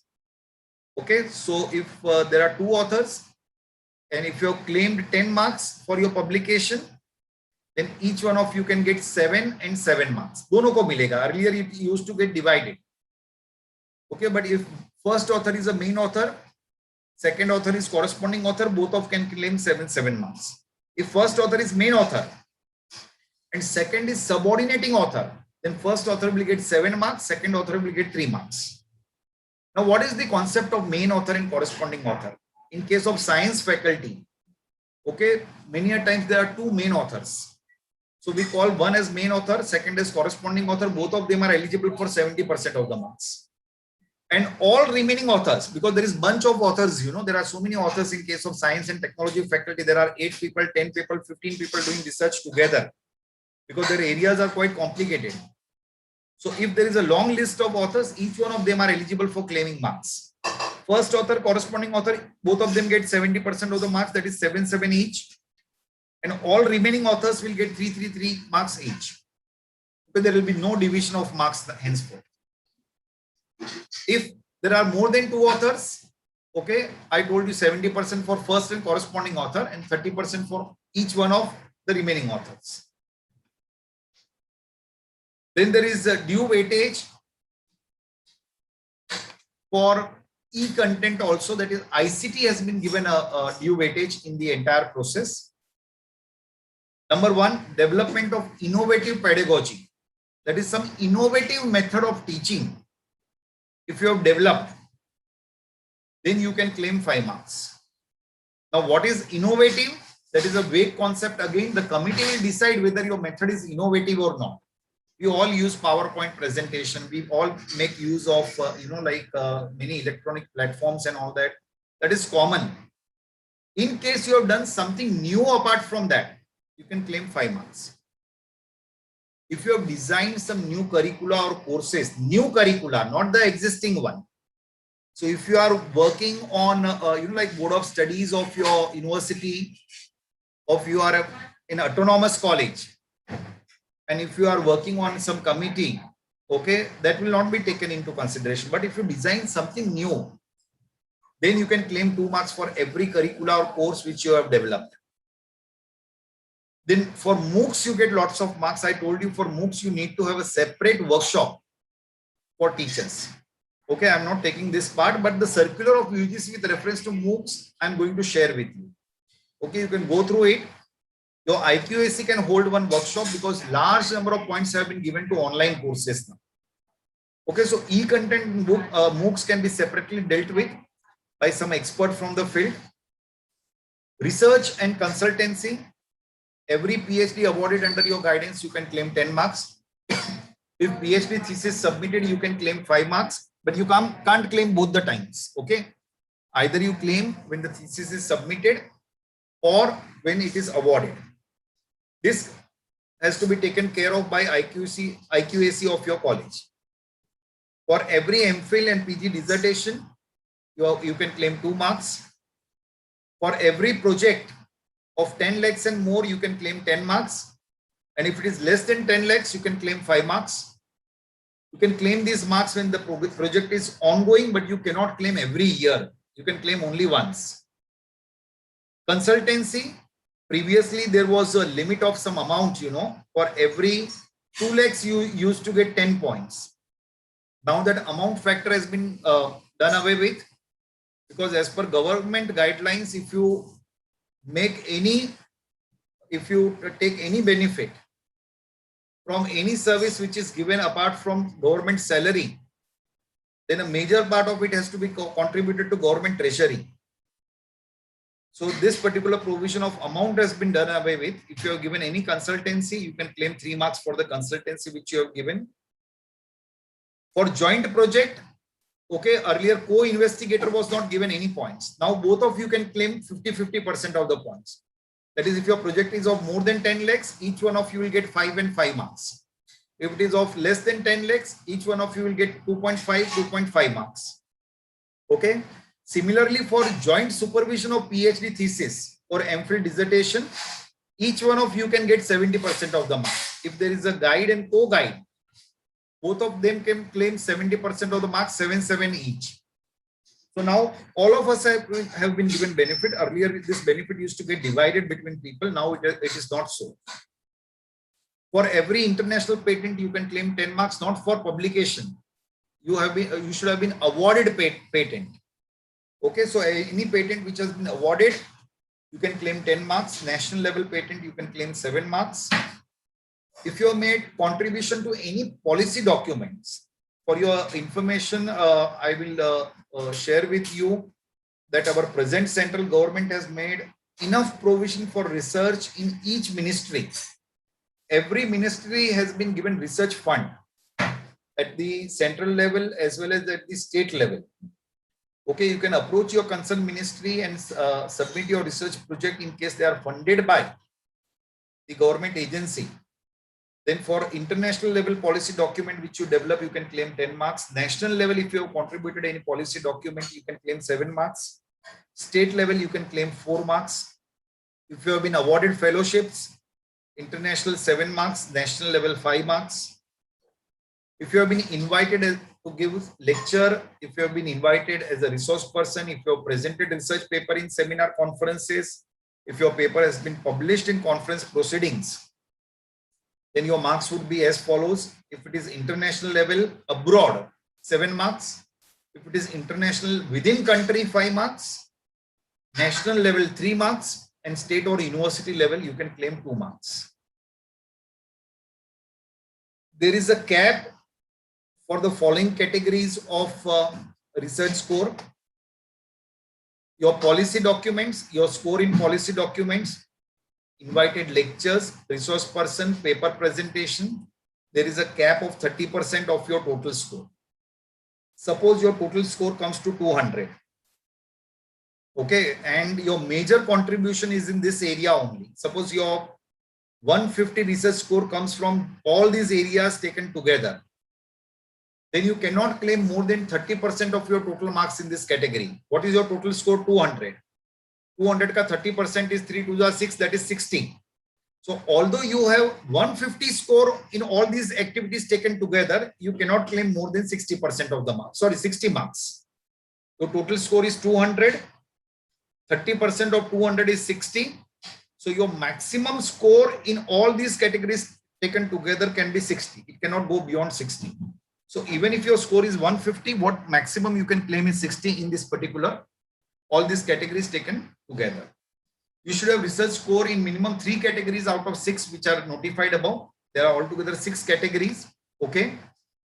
Out of these 6, you should have research score in minimum 3 categories. Okay, this is the 6th category. So in minimum 3 areas you should have performed. If paper presented is published also, then you can claim only in either in publication or in paper presented. Okay. Let us have a look at the summary. This table will try to simplify the whole process of your placement as per the new guidelines. I told you there are 4 areas on the basis of which you are evaluated, 4 criteria on the basis of which you are evaluated. Number 1 is number of years of your service. You get your first placement in 4, 5 or 6 years, 4 years in case of PhD, 5 years in case of MPhil, otherwise 6 years. Number of years of service for next promotion is 5 years. That is from academic level 11 to 12, you require 5 years. 12 to 13, you require 3 years. And for professor's cadre, you require another 3 years. Second criteria is of AAR. I told you that one of the preceding years AAR can be condoned in case you have got unsatisfactory remark. But in remaining all years, you need to have a satisfactory or good remark. If you are PhD, you are placed in 4 years. In minimum 3 years, you need to have good or satisfactory remark. MPhil 4 years, for others in minimum 5 years. Similarly, for the next promotion, the tenure is of 5 years. In minimum 4 preceding years, you need to have good or satisfactory remark. For associate professor, okay, you need to have good or satisfactory in minimum 2 out of 3 preceding years. And similarly for professor also in minimum 2 out of 3 preceding years. Training courses, I already have told you, for all teachers who are due for first promotion, induction is going to be mandatory. Okay, plus orientation is required. If you have done induction, no need of orientation. But if you have done orientation, induction is mandatory. In addition to that, one refresher, if you do refresher, it has to be domain specific for 14 days. Okay, other courses are generic. Research methodology workshop would be generic. If you cannot do one course of 14 days, you can do 2 courses of 5 days each, or 1 program of MOOCs also will do. For your next promotion, 2 training courses of 10 days, or 4 courses of 5 days each, or 1 course of MOOCs. For associateship, 1 program of 10 days, or 2 programs of 5 days, or 1 course in MOOCs you have to do. For professor, no training course is required. Okay, now research score. I told you for college student, college teachers, you don't require any research score until the post of professor. Okay, for your first promotion, academic level 10 to 11, 11 to 12, 12 to 13A, that is associateship. No points are required. Or points karna bhi nahi hai because those points are of no use to you. For professor, you would be requiring 110 score during your assessment period only. That is your tenure of 3 years. So when do you have to collect your points? Once you become your associate professor. After that, you start collecting the points, because any points collected prior to that are of no use for a college teacher. If you look at the university, okay, you require 1 publication for your first promotion. For next promotion, you require PhD degree plus 3 publications. For associateship, Okay, you require 7 publications, a research score of 70, and you should have guided 1 PhD student. Okay, and for professor, okay, guidelines are same, but you need to have guided 2 PhD students in case you are working at the university level. Then I told you for senior professor, okay, you don't require any training course and all that, 10 publications, okay, during your entire assessment period, that is your professorship, the period of professorship, there has to be 10 research papers at your disposal, and a 3-member expert committee is going to be there, which will decide whether you are to be promoted from professor to senior professor level or not. And you should have guided minimum 2 PhD students. There are some important points for promotion. Okay, the eligible teacher should be on roll and in active service. This is a very important point. Okay, how is this going to affect you in case you retire? Okay, without a particular promotion which you are actually eligible for, then you will never ever get your promotion post retirement. Previously, your promotions post retirement also used to be considered. Okay, now it is not so. So all teachers have to maintain their records properly. As and when you fall due for your promotion, you should make an application 3 months in advance of the date of your eligibility, so that during those 3 months period, you know, like your promotion interviews can be planned and held on time.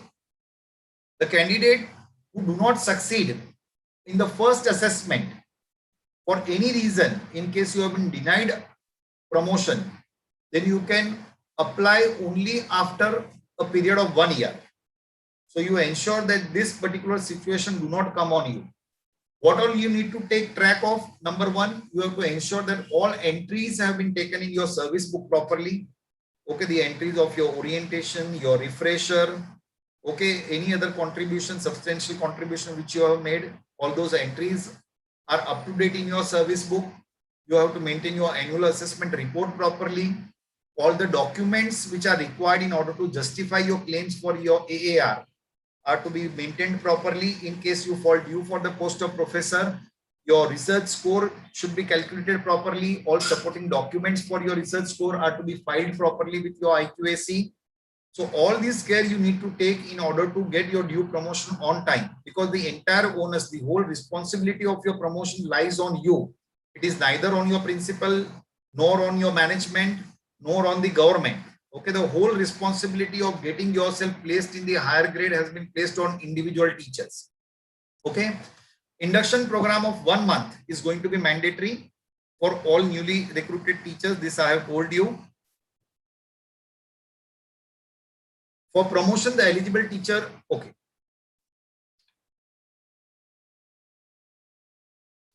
Yes, this is the workload of teacher.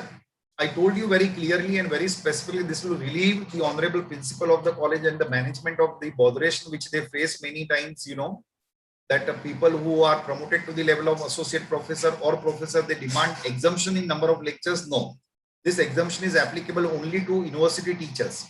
All teachers who are working at the college level in affiliated institutes have to complete 16 hours of teaching every week. That is 20 lectures of 48 minutes each. That is the workload of teachers working at the college or affiliated institutions. In universities, of course, once you become associate professor or professor, your workload will go down.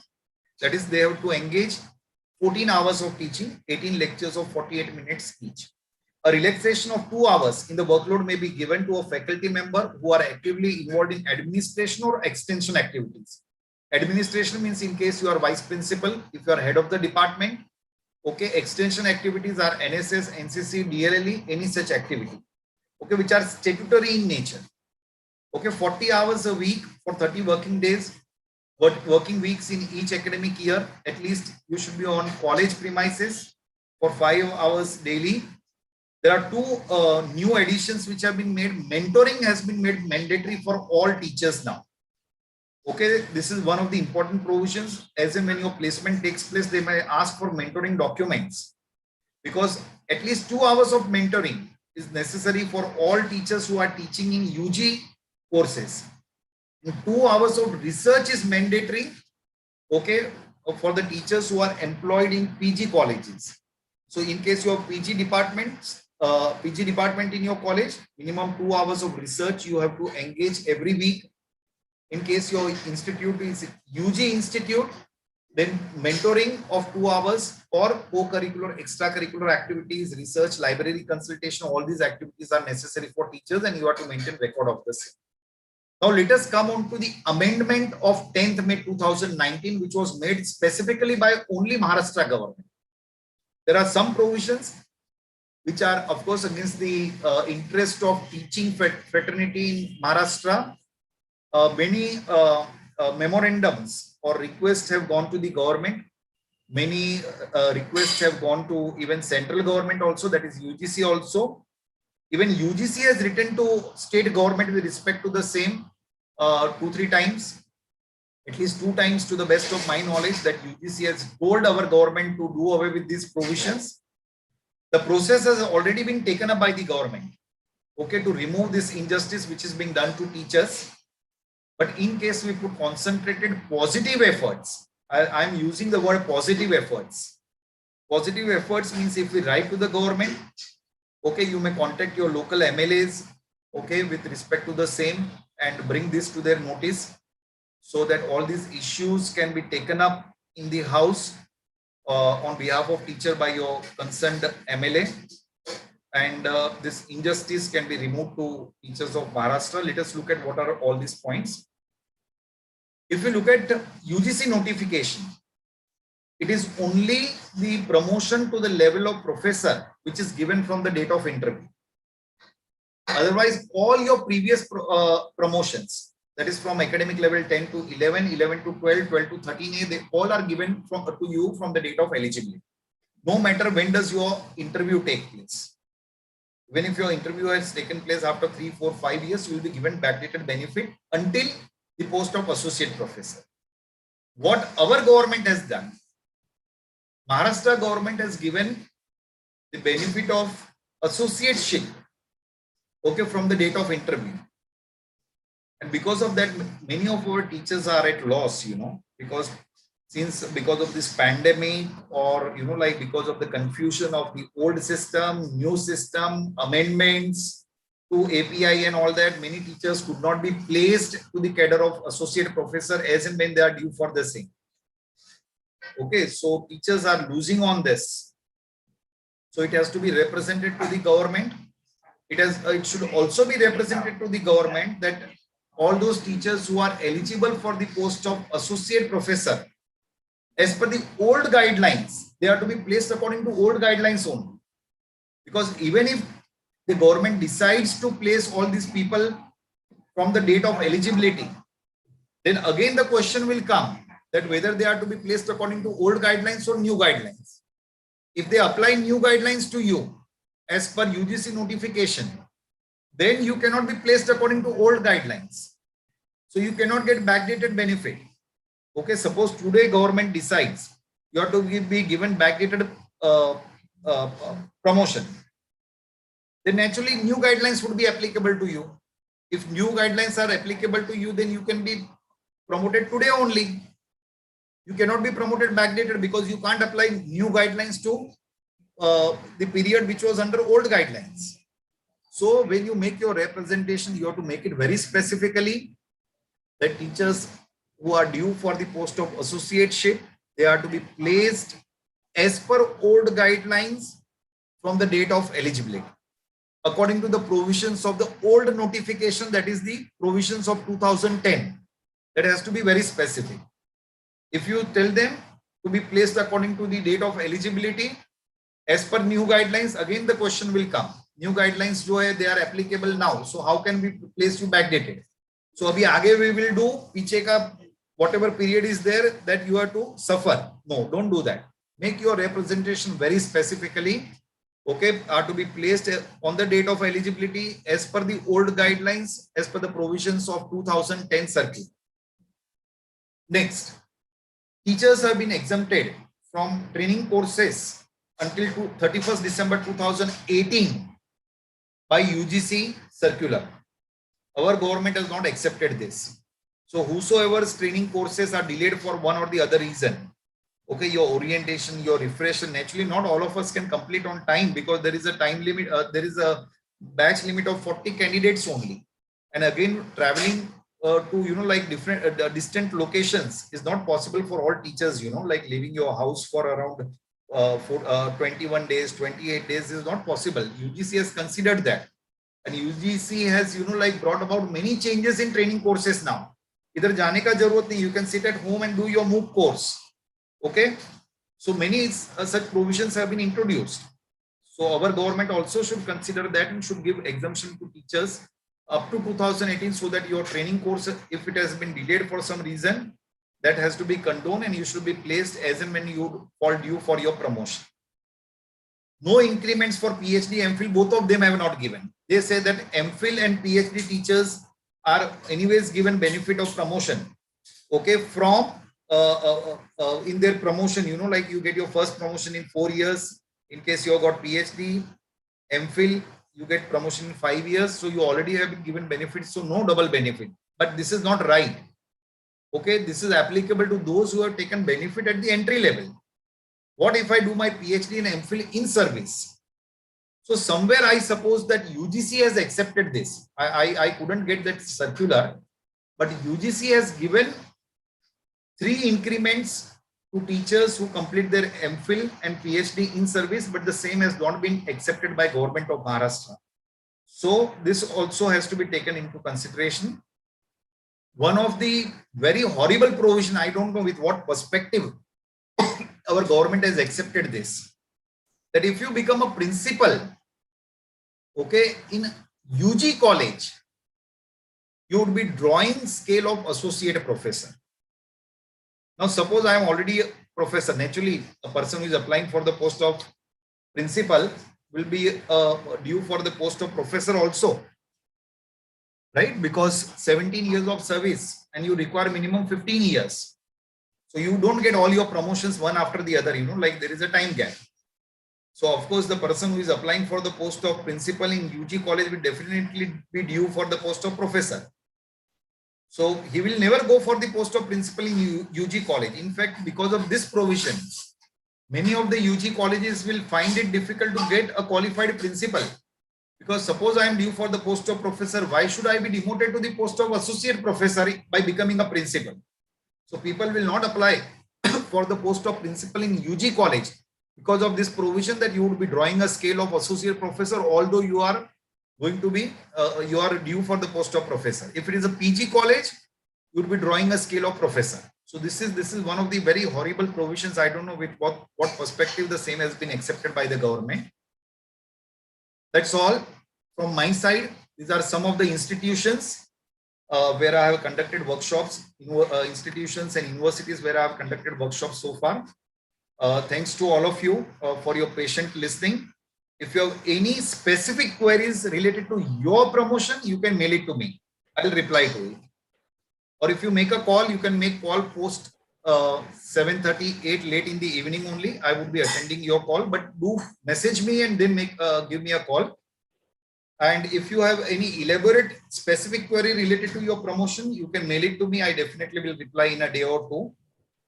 And that's all for your patient listening. Now we can take up questions one by one. Asani sir, just give me 2 minutes. Okay, I'll just drink water and then we can continue. Yeah, sure, sir, sure. Yes, thanks a lot, sir. Thank you. Yes, meanwhile, participant, if you have any of the queries, you can type in the chat box or you can raise the hand.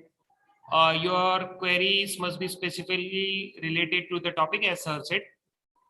Yes, one raised hand I can see, Dr. Venkatesh Varlu. But sir, please wait for a couple of minutes. Let us get back Jain sir, then we will solve your query.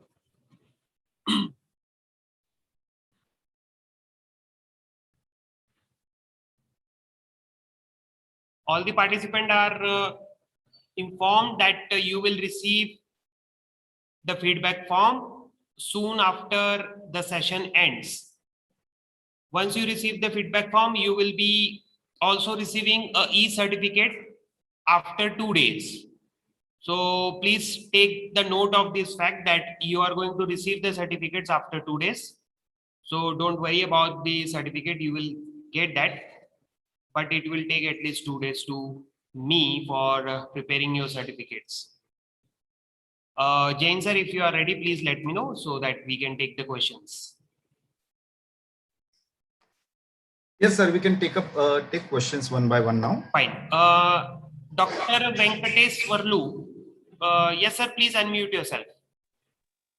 Sir, good evening, sir. Good afternoon, sir. Yes, sir. Please ask.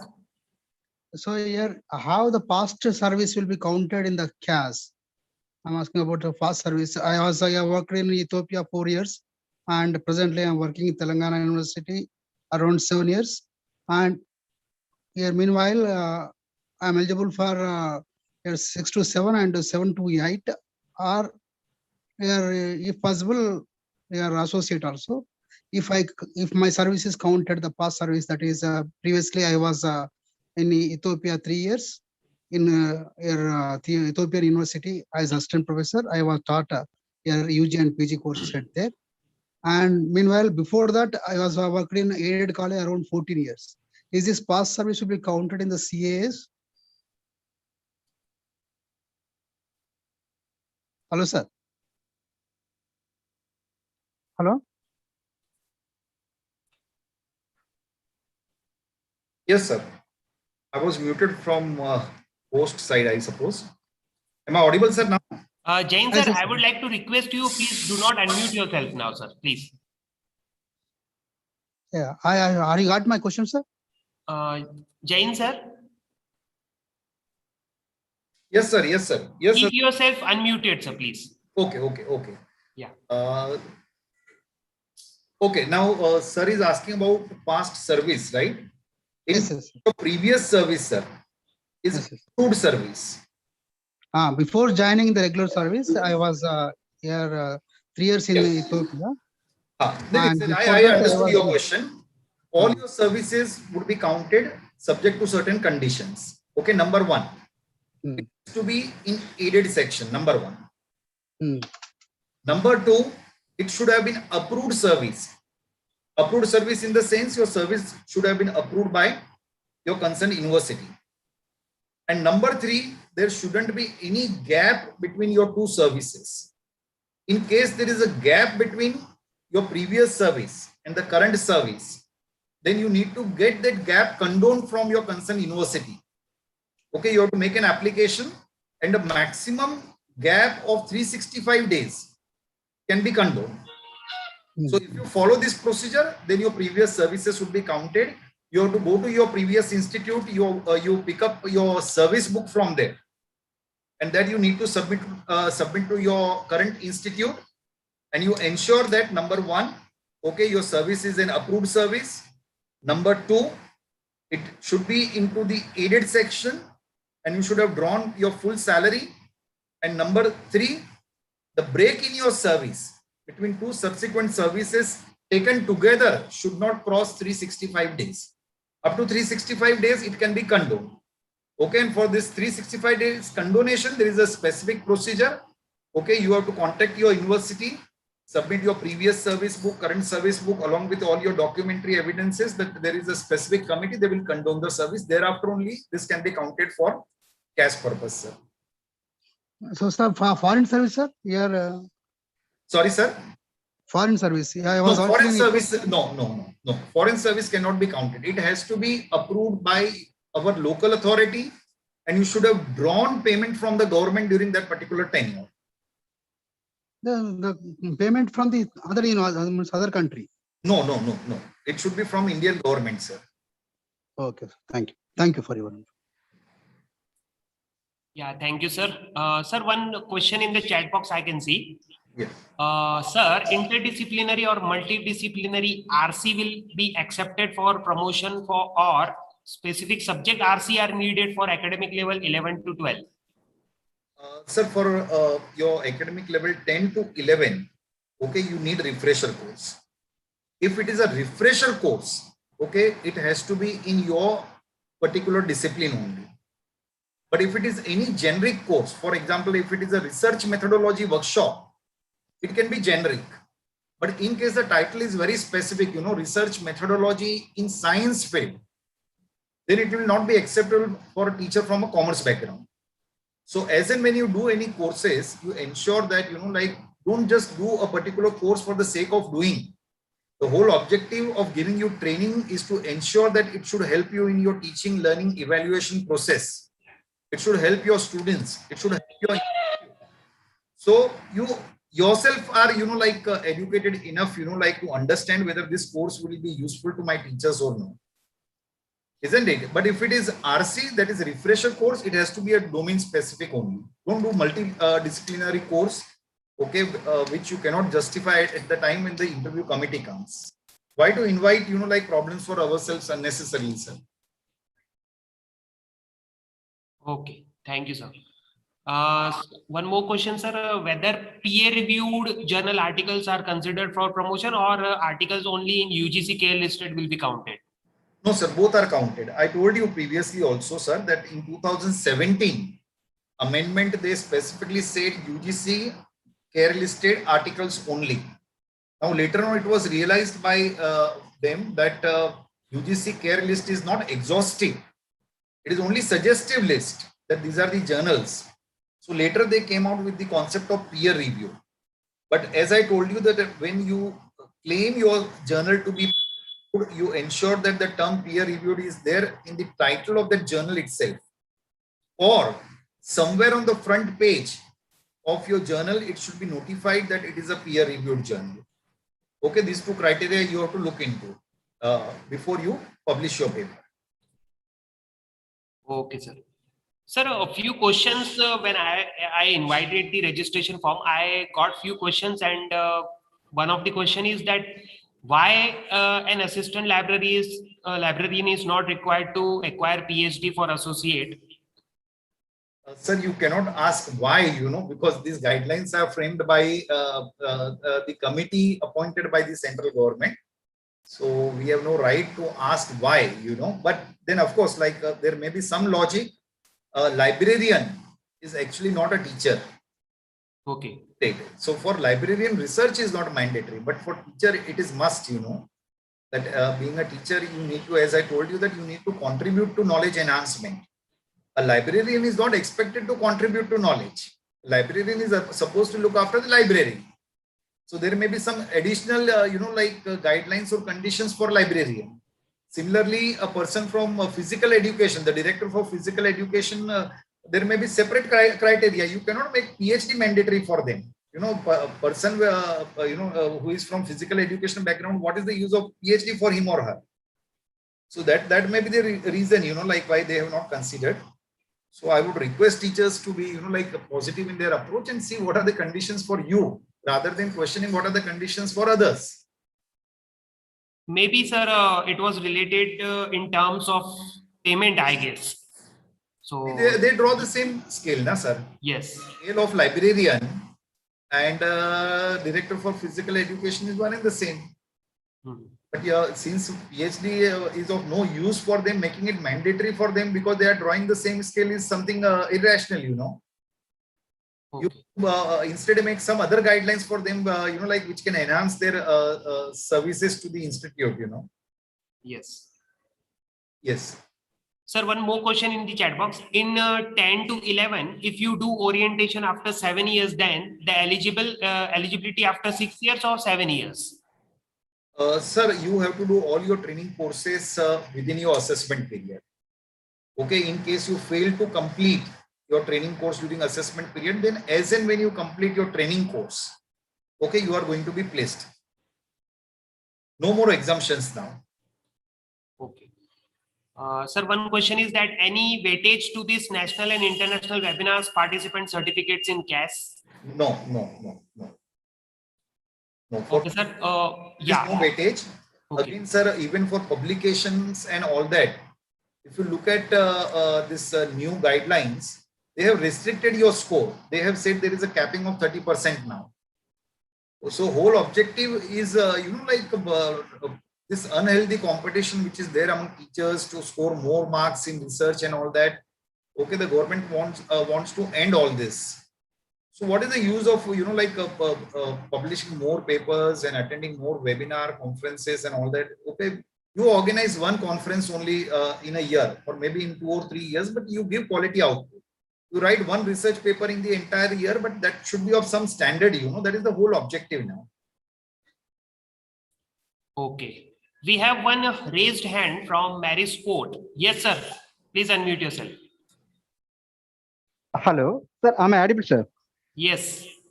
Sir, I have two questions, sir. One is relating to that CAS.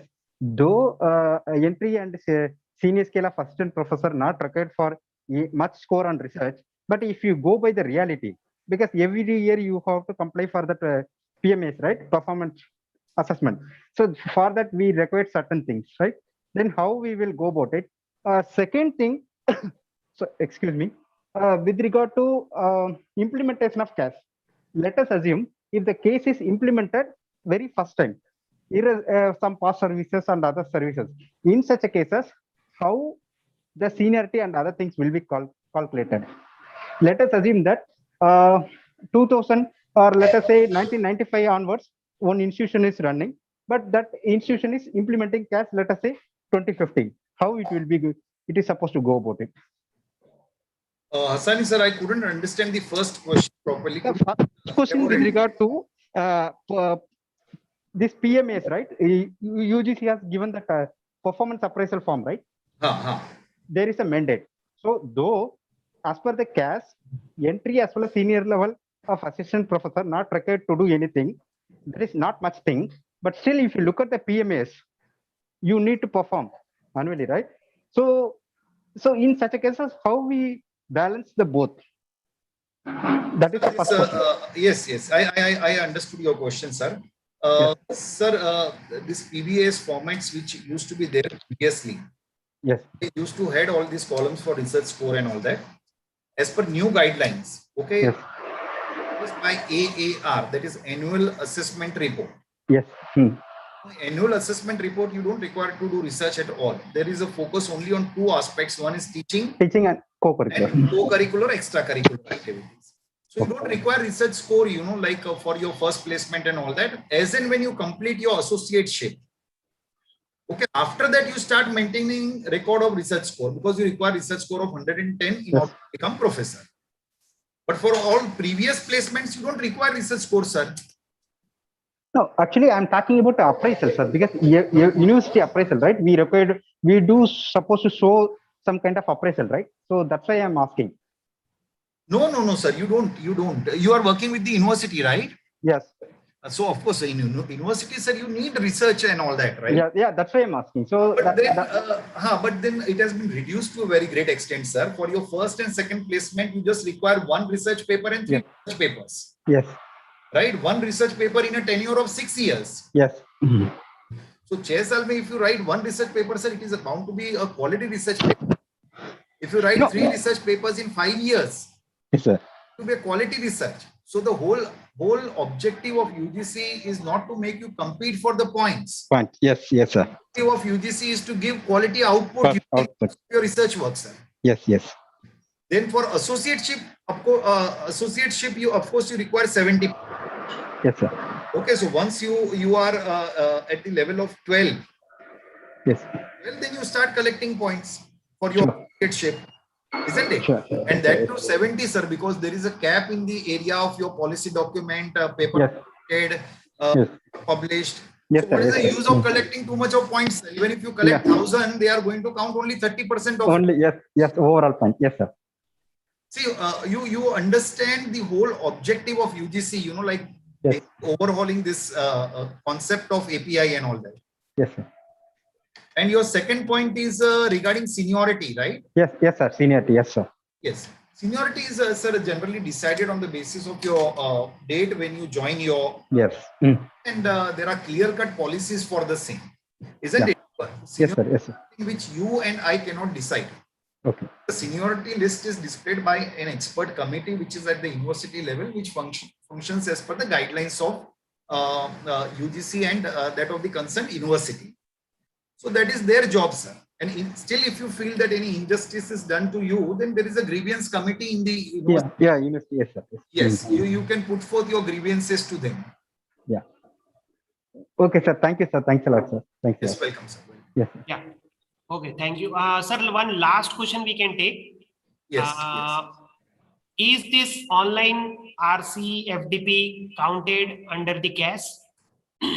Sir, regarding online training courses, there are specific guidelines from UGC for HRDCs. Okay, that is Human Resource Development Centers under academic staff colleges. Now there they have put one condition, sir, that the batch size of any training course should not cross 40 participants. Now with online courses, unfortunately, what has happened, sir, that there are some institutes which are, like recognized under Pandit Madan Mohan Malviya National Mission. They have started taking number of participants in hundreds and thousands also, which is not right. Okay, in case they follow the guidelines given by UGC, they should be acceptable. But so far, there are no controversies, sir. Even if 100 students, 100 participants have participated, they all are going to get benefit. Okay, if thousands have participated, they all are going to get benefit. But over a period of time, like somewhere authorities will come, authorities will take note of it, that you can't go beyond 40. So at that time, things may be problematic, not only for the participants, but also for the centers also, that how have they crossed that limit of 40, which has been specified by UGC. There are specific guidelines for online courses and they are valid.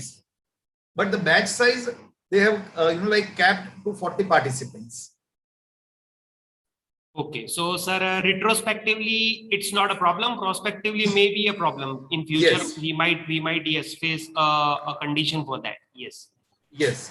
Sir, you can please stop screen sharing of yours. No, sir. I just wanted to share this annual report, which I have designed for my institute. Yeah, sir. Please. Okay. This I will take in the end, sir. In the meantime, if there are more queries, we can take those queries, sir.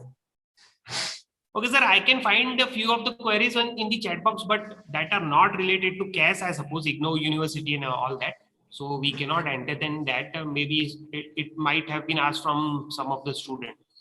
Okay. Anyone else is interested to ask any question, you can raise your hand or type in the chat box. Most of the questions have been covered during presentation also. Okay. Yes, Renu ma'am, unmute yourself. Good afternoon, sir. Good afternoon, resource person. Sir, I'm audible? Yes, ma'am. Please go ahead. Sir, while in his presentation, he said that when we are doing a refresher course, we should go for a subject concern than interdisciplinary or multidisciplinary. But in the present new education policy, which stresses more on interdisciplinary and multidisciplinary approach, what is your opinion? Because recently I did a refresher course over online through HRDC, Central University, Madhya Pradesh. When advertisement was given, it was my core area. I'm from economics, but during the when they started, they changed it. They changed that into multidisciplinary, but the core area was cognitive economics. So I need opinion regarding this. How the interdisciplinary approach will be the next move in the current time. Thank you. Renu ma'am, this multidisciplinary and interdisciplinary approach is meant for students, right? It is not meant for teachers. See, a person who is qualified to teach economics can never teach law, right? I hope Yes, sir. you agree with me, ma'am. Yes, sir. This approach is meant for students, madam. If I am a commerce student, and UGC has gone to the extent that if I have some interest in physics, I will never be able to study physics. But according to new policy, ma'am, a child who is pursuing his or her career in commerce will be able to study physics also. He will be able to study psychology also. But a psychology teacher will never be able to teach physics, man. Isn't it? Yes, sir. You're an economics teacher, and if I tell you to teach accountancy, will you be able to do justice? Answer me, ma'am. No, sir, no. You cannot, right? So this multidisciplinary approach is not meant for us. Other thing is that your question regarding, RC in cooperative economics, No. that would be accepted, madam. Cooperative economics is the area which is under the purview of economics. Isn't it? It is under the Yes, of economics, under the umbrella of economics only. yes, sir. But my question is, it turned out to be a multidisciplinary approach where a multidisciplinary refresher where from different field or from different stream they attended that program, because it was purely an economics refresher, but they turned it into a multidisciplinary. So my question is, it won't harm me, or because I have attended it, and it won't affect me. It won't affect you, madam. Madam, when you know that there is a pit, okay, and you jump into it, okay, then it is your own fault. It is not the fault of others, you know, those who are standing outside. Okay. So people who are from other discipline and knowing that this is not related to their discipline, and if they have attended that, so it is going to harm them, madam. It will not harm you in any way. Okay, sir. Thank you, sir. Thank you. Welcome, Thank you so madam. much. Welcome. Yes, sir. One more question is there. Is gap of 1 year mandatory while doing online courses? Yes, sir. Okay, between any two courses of 10 days duration, there has to be ideally a gap of 1 year. And if two courses are of 5 days duration, ideally the gap has to be of 6 months. Sir. In case you are overdue for your promotion, isn't it? Then this gap can be condoned by the nominee of joint director or joint director himself in case he or she is present for the interview. Okay, so even if it is an online course, there has to be gap of 1 year or 6 months. Yes, sir. Yes, sir. Yes, sir. Yeah. Yes, sir. You can share what you were supposed to, please. Sir, this is the AAR report, annual assessment report, which every institute is expected to maintain for each of their teachers. This I have actually is to be prepared by IQAC of your concerned college. But this is what I have prepared for my college, and this has been implemented by many other institutes. This is the first page, name of the teacher, designation, department. You can make use of your college logo and all that. This is a small dedication to teachers, their contribution and all that. This is the personal information of teacher. It will be a kind of personal diary of a teacher. Okay, his qualification, designation, department, date of appointment, basic pay as on 1st July. Yes, sir. Have you opened that folder, sir? Because we cannot see. Yes, the file is open, sir. But we cannot see that, sir. I can just find the list AAR1, AAR2, 3, and that last folder I can find. Can you see it now, sir? Sir, you will have to reshare it. Yes, yes, I'll do it, sir.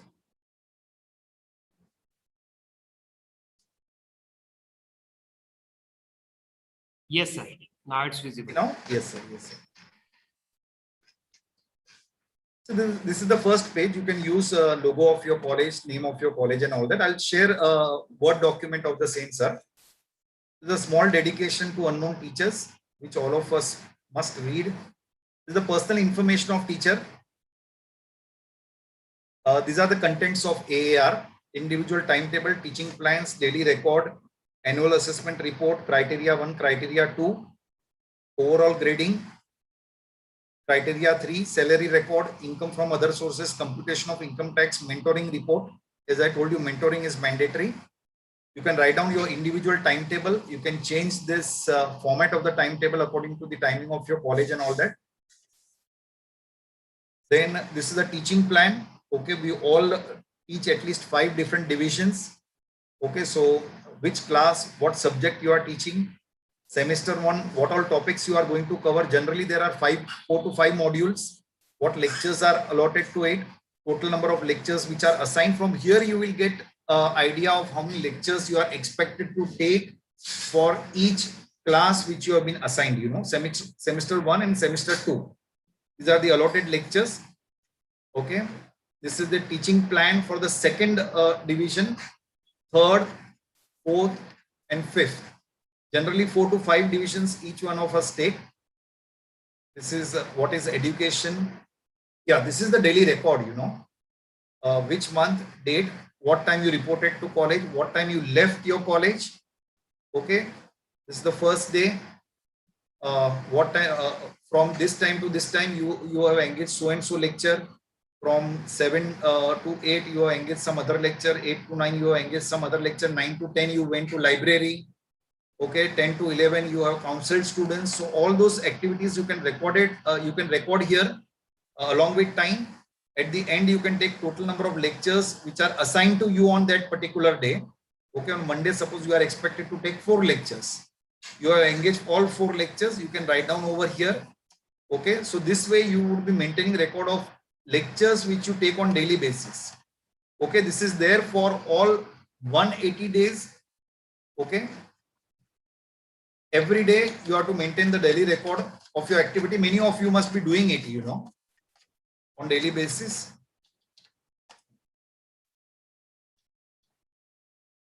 So this is for all 180 days.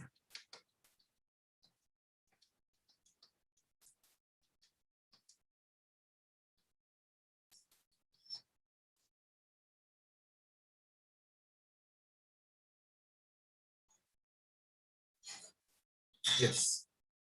Now we come on to annual assessment report. Okay. Now, in the month of June, you maintain your daily record. Okay. In the end, you count how many lectures you have been assigned. You have been writing every day how many lectures you are expected to take, how many lectures you have conducted during June. So for the month of June, you count total number of lectures. Lectures conducted divided by lecture assigned into 100. If you do, you will get your percentage. Okay. This you do for all the months. Okay, and then you take total number of lectures in the total column divided by total assigned lectures. Okay, and multiply by 100, you will get your overall percentage. If it crosses 80, your remark would be good. 80 to 70%, okay, it would be satisfactory, and less than 70, it is going to be unsatisfactory. You may maintain your leave record over here, which are the days you were absent, from what period to what period and how many days, so that you know, like, you do not make any mistake in maintaining the record of lectures which you have engaged. Co-curricular, extracurricular activities, what committee you are working in, whether it is statutory, non-statutory, what position you are working in, whether you are the chairperson or you are the member of the committee, and what major contributions you have made during the year. Okay, around 10 committees you can list over here. Then those 7 areas, you know, whether you had been given administrative responsibilities, yes or no, you can give description of the same. Examination, evaluation related activities, yes. Okay, what papers you have set, what supervisions you have conducted, how many papers you have assessed during both the semesters. Then all students related activities, yes, and you can list those activities. If you have organized seminar, conferences, these are the 7 areas, okay, where if you have contributed. If you have contributed in 3 or more activities, the remark will come at the end. It is good. If you have contributed to 1 or 2 activities, it is satisfactory. If you have not contributed at all, unsatisfactory. Okay, overall grading will come here. What is your grade in teaching? What is your grade in co-curricular, extracurricular activities?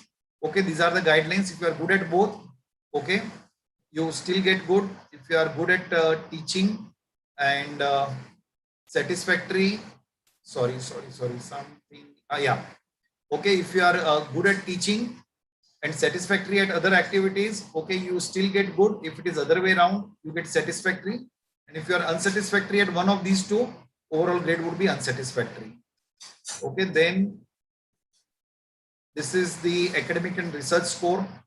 Research paper in peer reviewed or UGC listed journal. You can write down the title of journal, ISBN, peer reviewed. In case it is in UGC list, the list number with impact factor, whether co-authors are there, are you the main author? If you look at this particular, and these are the guidelines for marking, you know. So the whole structure is given. You can go through this structure. You can modify the structure according to the requirement of your college. And if you want, you can use it. This is the salary record of the entire year, which you can maintain here. If there are any income from other sources for computation of income tax, this is how we compute our income tax. This is the mentoring report. Okay, how many meetings you have conducted, how many mentees were present for the meeting. Okay, what are the major issues and problems of mentees which you have identified and whether they have been resolved or not. We don't write the names of students, because there may be some personal problems of the students. So you can just list down the problem and what all problems have been resolved, unresolved. And these are the records of mentee which you have to get filled from each of the mentee under you. Every student who has been allotted to you is supposed to keep their record you have to keep. And this is lastly a message for all the parents. Okay, I'll share a soft copy of this, sir.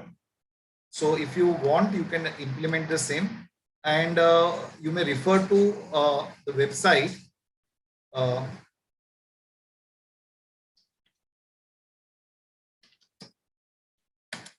This is the website which I have shared in the chat box.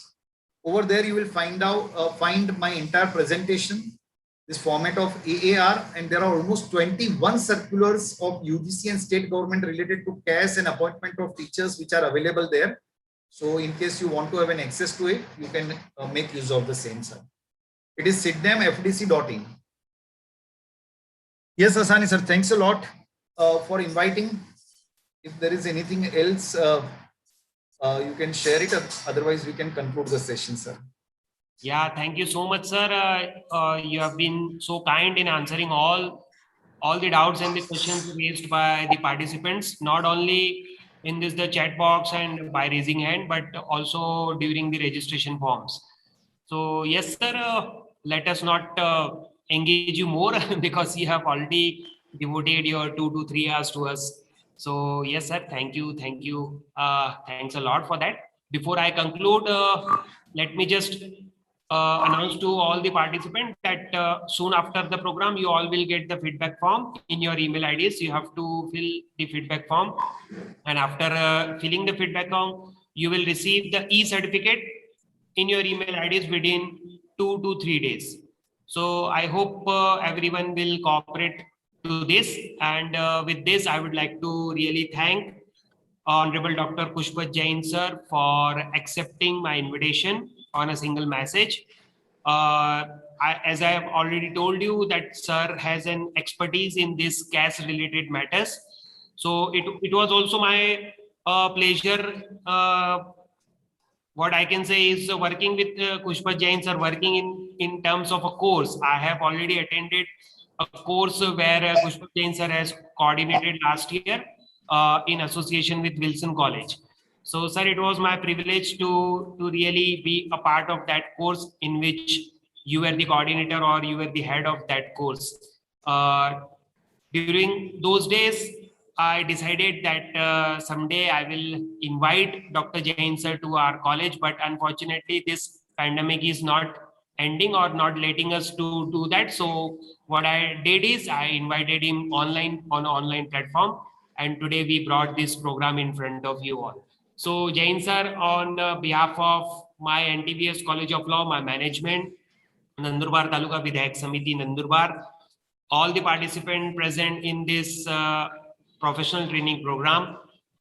Of course, from all the students also who are present in this program, I really like to thank you from bottom of my heart for sharing your valuable knowledge about all the CAS related matters, also spending a lot of time to this online event. So sir, thank you very much. And I hope you are going to also cooperate us in the future, also accept our invitation in the events like this. Sir, I am happy to share with you that our NTVS College of Law has organized more than 20 online events during this pandemic period on various topics which have benefited to the faculty and students. So, sir, with this note, I would again like to thank you. So, if Jain sir permits, let me finally announce that our program is going to end over here. And to all the participants, for your patience listening or participating in large number, I would like to thank you all. If you want to again listen to Jain sir's session, I have already also forwarded you the YouTube link of our program. So YouTube on YouTube channel, on my channel, this program was going live. So you can refer to that link. You can watch whenever you want, and if you have skipped something out of this session, you can take note of that from that link. So yes, sir, with your permission, Yes, sir, can we please. end this program now? Yes, please, sir. Yeah, thank you so much, sir, for being with us. Thank you to all the participants. Stay home, stay safe. Have a nice day. Thank you, everyone. Thank you, Asani, sir. Thank you. Yes.